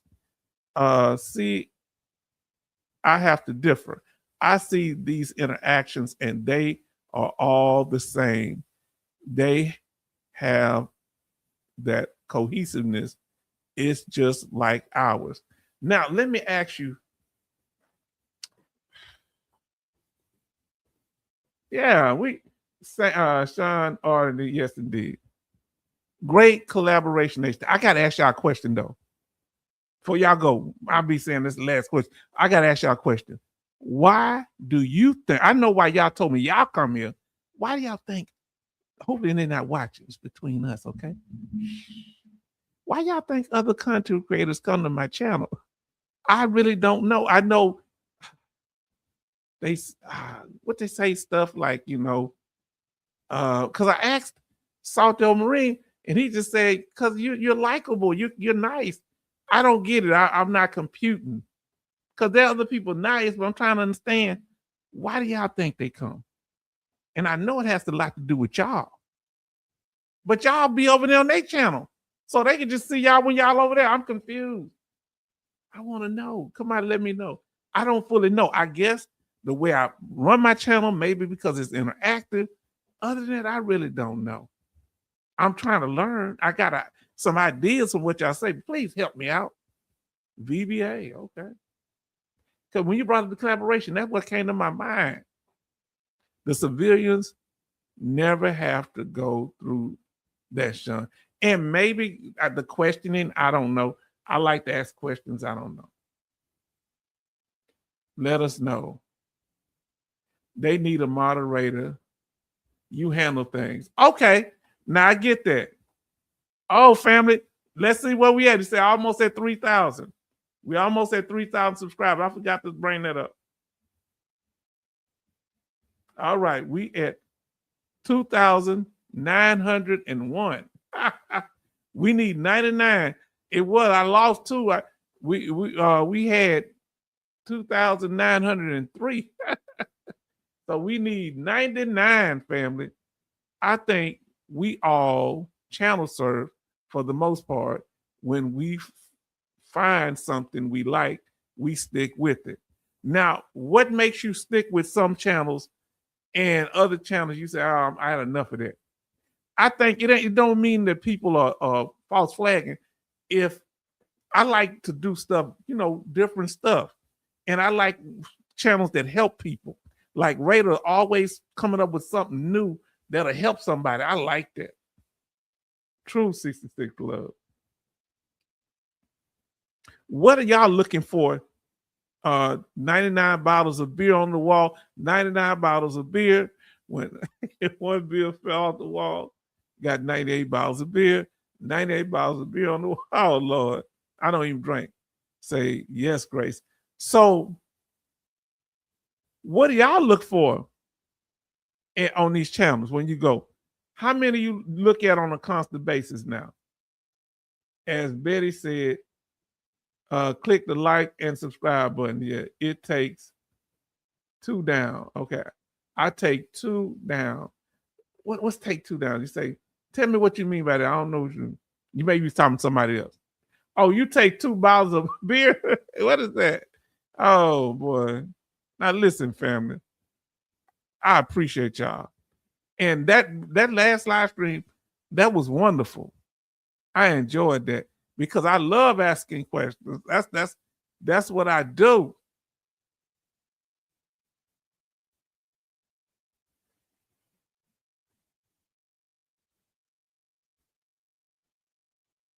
Now I need to ask this question: how the weather is where you at? Okay, bottles of beer. Okay, take 2 down. What you gonna do with those 2? As long as it ain't clickbait, it's all good. Okay, okay. How's the weather where you at? Snowing. It's been windy, cloudy, but no signs of rain. So hold on, real conversation. Somebody said something here. Okay. Thank you. I look for what I see as real conversation, real people, myself. Also, don't care if it's a little comical too. We all need a good laugh sometimes. Yes, indeed. And see, I can cut up, but I don't want to cut up all the time because sometimes I don't be wanting to offend some of y'all, because you talk trash enough, people might, take stuff the wrong way, but I cut up sometimes. Betty Bob say in Maryland, it is 52 degrees and clear. Grace say, see, I'm already impaired with the first bout. Jimmy Elmore says it is 67 cloudy in Shreveport, Louisiana. Family, can y'all believe we don't need but 99 to make 3,000 subscribers, family? This is incredible. I thank y'all for y'all support. Many of y'all coming over here and what y'all done. Get out there and let somebody know about the channel. Did you see me do that plug? Let me see. Right now, it is 74 degrees, the low of 65. It's been kind of cool down here, surprisingly, in Houston. OT say it is 160 at 66. Okay. What does that mean? The temperature? Real Sir Gemini, your humor, your history, your honesty, and caring for us all makes this an enjoyable experience. I'm going to stop asking y'all so y'all can know I'm sensitive. Jay Oliver didn't tell you I'm the sensitive preacher. Huh? So I got some humor then. Okay, my history ain't as boring as I thought it was. Okay, your honesty. I don't know how to be nothing but honest because I used to be a big liar and my grandmother whooped it out of me. I didn't get many whoopings, but boy, a handful of whoopings was enough for me. And caring for us all makes this an enjoyable experience. The feeling is mutual. I feel the same way with y'all. Yeah, you look, even with Doc Shelley or anybody coming in, and I was good to see different people. Flex came in here because I told Flex, I said, you kind of hurt my feelings, man. You only come around with Raider here. He said, oh no, it's cool, he just acknowledged me, god dog, and that made me feel better. Now I may not see him until Raider around, but I'm glad he acknowledged me, Charlton say 59 degrees clear in Pennsylvania. Grace say 54 degrees, rain and tide water. Be safe, okay? Don't really drink much nowadays. Yeah. I don't drink at all. I haven't had a drink since 1991 or something like that. If I drunk then, it might have been before that. 74 degrees in Houston, Texas.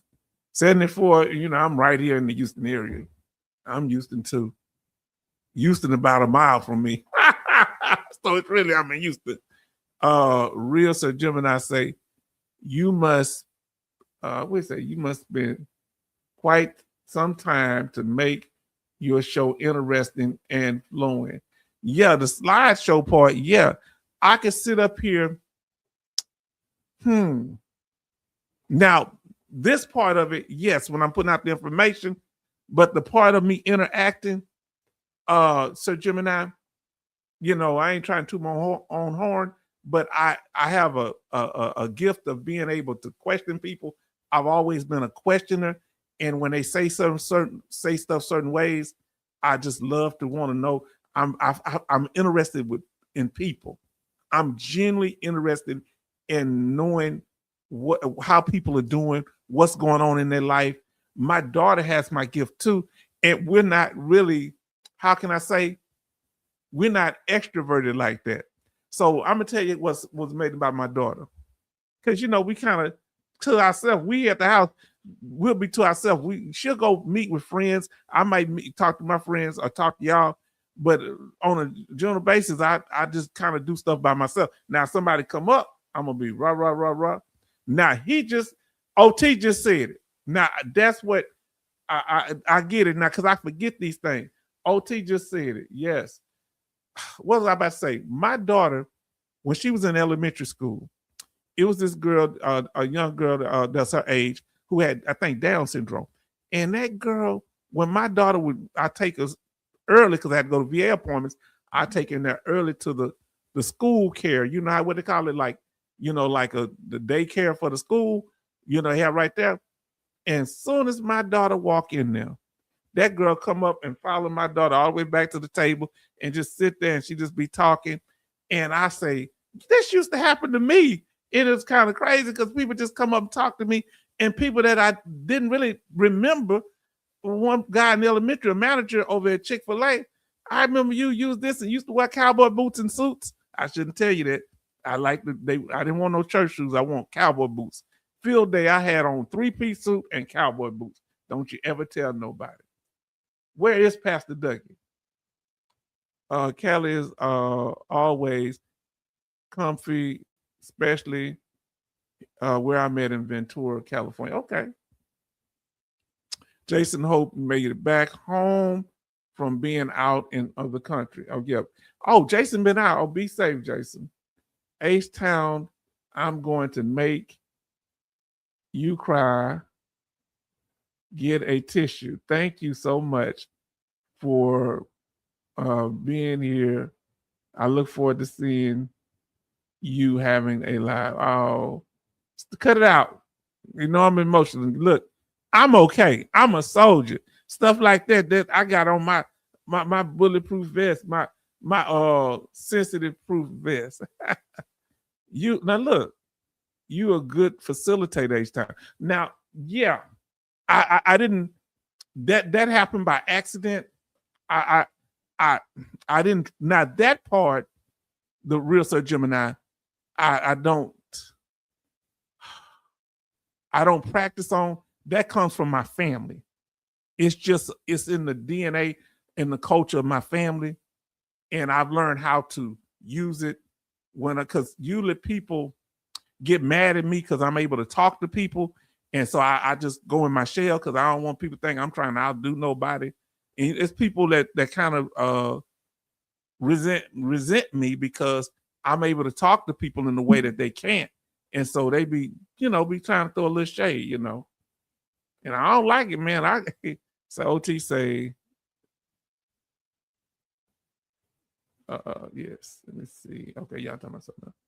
Okay, now see, H-Town, see, you touch everyone. I guess so. And y'all touch me too. You know what I'm saying? Yes, y'all touch me too. And I'm going to tell y'all when stuff be happening, we about to close out after this here. Thank y'all told me the temperature already. When stuff be happening, I don't be liking no friction, but I'm going to deal with whatever. Hell with Sneaky Dougie. Hold on. Oh, we going to throw the baby out with the dishwater. Pastor Dougie, don't he have some redeeming qualities? Now listen, 66 Love say 100% OT. It's a gift, H. Yeah, I not searching for Dougie. Now, family, let me tell you. This is why we do it, because we are supporting each other. And I want to get ready to say good night to y'all. But my main thing is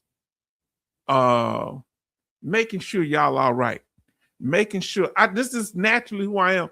I've always wanted to express myself, and now I get a chance to, and I don't mind people even saying I'm a horrible person. If I'm a horrible person, okay.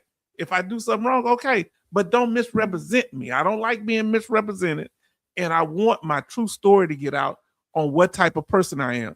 Just because other people have hangups, don't put it on me. That's you. If you want to live with your hangups, live up with them. But don't try to put them on me. You know what I'm saying? I'm not I don't have a jealous quality, so you're gonna give me one. I'm not a person that causes confusion with people, but you just gonna give it to me because it makes you feel better. No. Now listen. It comes off natural because you know who you are and don't fake it like some YouTubers do. Let me ask you, why is it so hard to fake it with veterans? It's y'all say Pastor Dougie, nope, Sneaky Dougie could go to Red. No, he ain't gonna make it over there too good. Don't say that. So thank y'all, family. I ain't gonna hold y'all. We had you here for 3 hours. I didn't mean to do that, but we had a lot of information. And I want to cover, because sometimes we got to talk about us. All right. Now, thank y'all, family. I'm gonna see y'all on Sunday. I'm gonna try to not do no live stream before then. And I've been working in the yard just on the ground. And I some of them limbs I hadn't cut up, I cut up and put in the trash today. I should burn them. I want to give me a bucket. Say, Snake and Dougie, H-Town, when you see Pastor Dougie, let him know I want my ties back. Rest well, family. Yes, the 66. Everybody, let's say good night. Good night to the family from H-Town. Good night, 66 Love. Thank you so much. Good night, OT. Thank you for showing up. I was kind of worried about you for a while. I say, heck, it could be longer if you want. H-Town, we be here. I know, but then people start coming back. They'll start coming back. They say they still on. Y'all have something y'all want to say? Get it off your mind. Go ahead. Watch out for those snakes in the toilet. Lord, I'm trying to, yes, indeed. I didn't know they could swim like that. That's something that shook me up too. I've been kind of sleeping on my couch. Last night was the first time I slept back in my bed. I was sleeping in the family room. H-Town, man, I don't like no snakes. Because remember, we was on Desert Storm, they talk about them snakes will come into the bag with you, and be warm. Betty Bob tried to scare me with that. I remember that. Somebody, was that you? I hope it was. Somebody said, I thought that was you, Betty. So if it wasn't, I apologize. Y'all had me. I said, oh, Lord. Yeah, that was you. I say, man, rest well, y'all. Yeah, y'all. Yeah, you all. Yes. Good night from Jimmy. Say good night. Betty say, H-Town, have a beautiful week. I definitely will. I want you to do the same, sister. Grace said, good night, everyone. Stay prayed up and blessed. Yes, I gotta walk with the Lord on this one. You understand? Yes, indeed. By my side. Though I walk into the valley of death, I feel no evil, because God is with me. Your rod and your staff comfort me. Wow, boy, I tell you. Good night from Walla Walla, everybody. Everybody, I'm so glad you're here. Whenever you're able to make it, the real Sir Gemini, we love having you here. Now, Charlton say, take care, shipmate, Betty Box, Snipe, Grace, H-Town and family, and all other squeeze. I'm gonna tell you, I think we got more Navy people in than anything. We doing something special over here, family. This is what bringing other content creators, the ones coming positive, the ones coming with a little craziness. Because when you're doing something right, hey, you're gonna draw attention. Don't get me wrong. If it wasn't nothing going over here, you wouldn't hear nothing. Gotta be 66 or 26 likes and 12 watching. Yes, indeed. Say happy Mother's Day to the mothers. What day is Mother's Day? Tell me, is that Sunday? Enjoy the weekend. I might have to do something for Mother's Day. When is Mother's Day? Is it Sunday? I've been busy lately driving Miss Daisy around. I've been busy too. I will not confirm or deny.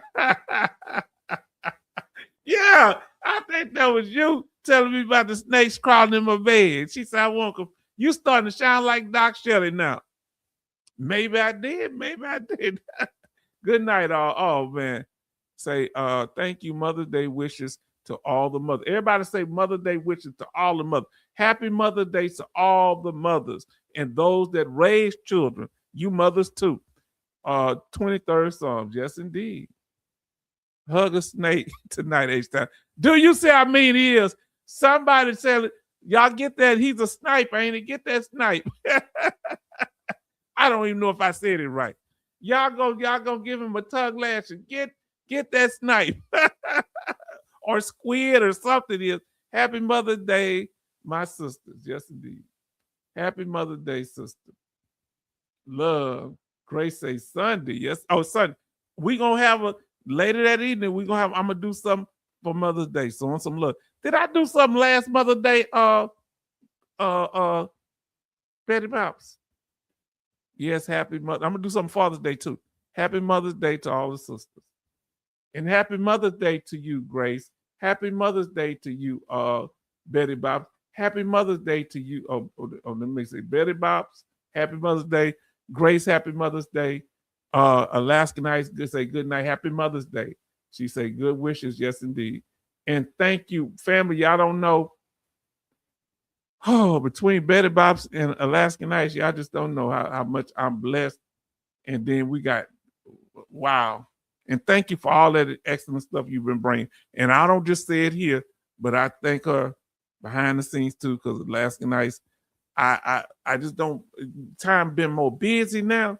I have time to put the stuff together, and you help out so much.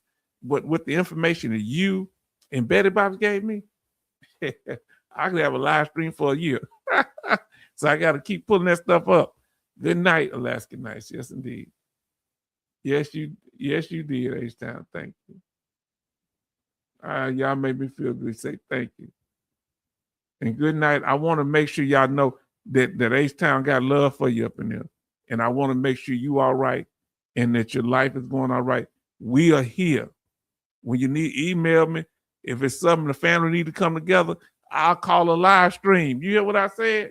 Did you hear what I said? If we got this is our support group right here. Huh? As long as I'm breathing and got breath in my body. I've been looking for somebody to be able to talk and express. For years, I've been in my house going to the stove, going to pick up my daughter, them, and coming back. I ain't been working in my yard. Now I got something I can do. My sisters, we have 26 likes and 13 watching. So Grace say, my sisters, don't forget to drink water, H-Town. Oh, that's right.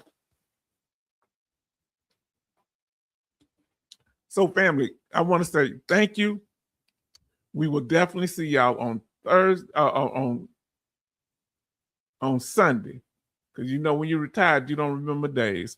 And we appreciate y'all for all that y'all have done and being patient with, because we have different topics. And we want to see y'all on the next one. Thank you for being here. Say 120 ounces. Okay. Oh, look at this here. Look at y'all. Betty looking out for me. Then listen to what Alaska Nice says. H-Town, thanks. Oh, look. These women trying to give me the melt. I'm trying to be tough. I'm trying to be a soldier. But thank you. And I appreciate y'all. This is time y'all supposed to be celebrating. Grace, thank you. Betty Bob's, thank you. And Alaska Nice, thank you so much. And I appreciate it. I missed you, sister. And I'm trying to get Bionic Woman. I know she's busy, but I go over there and support her sometime. I'm going to go when her husband, I think her husband be preaching. They got a channel. So I just thank you so much. So much. Because Alaska Nice, you one of my day ones. I got to say this here. You, Benny, Madre, and Boomer, and I think you was the first one in here. You just started chatting away, and you didn't have to do that. I really didn't have to do talking until y'all started talking, and that gave me the confidence to keep the channel going. Because after that first one, it wasn't for the first minute, I wasn't nobody in here.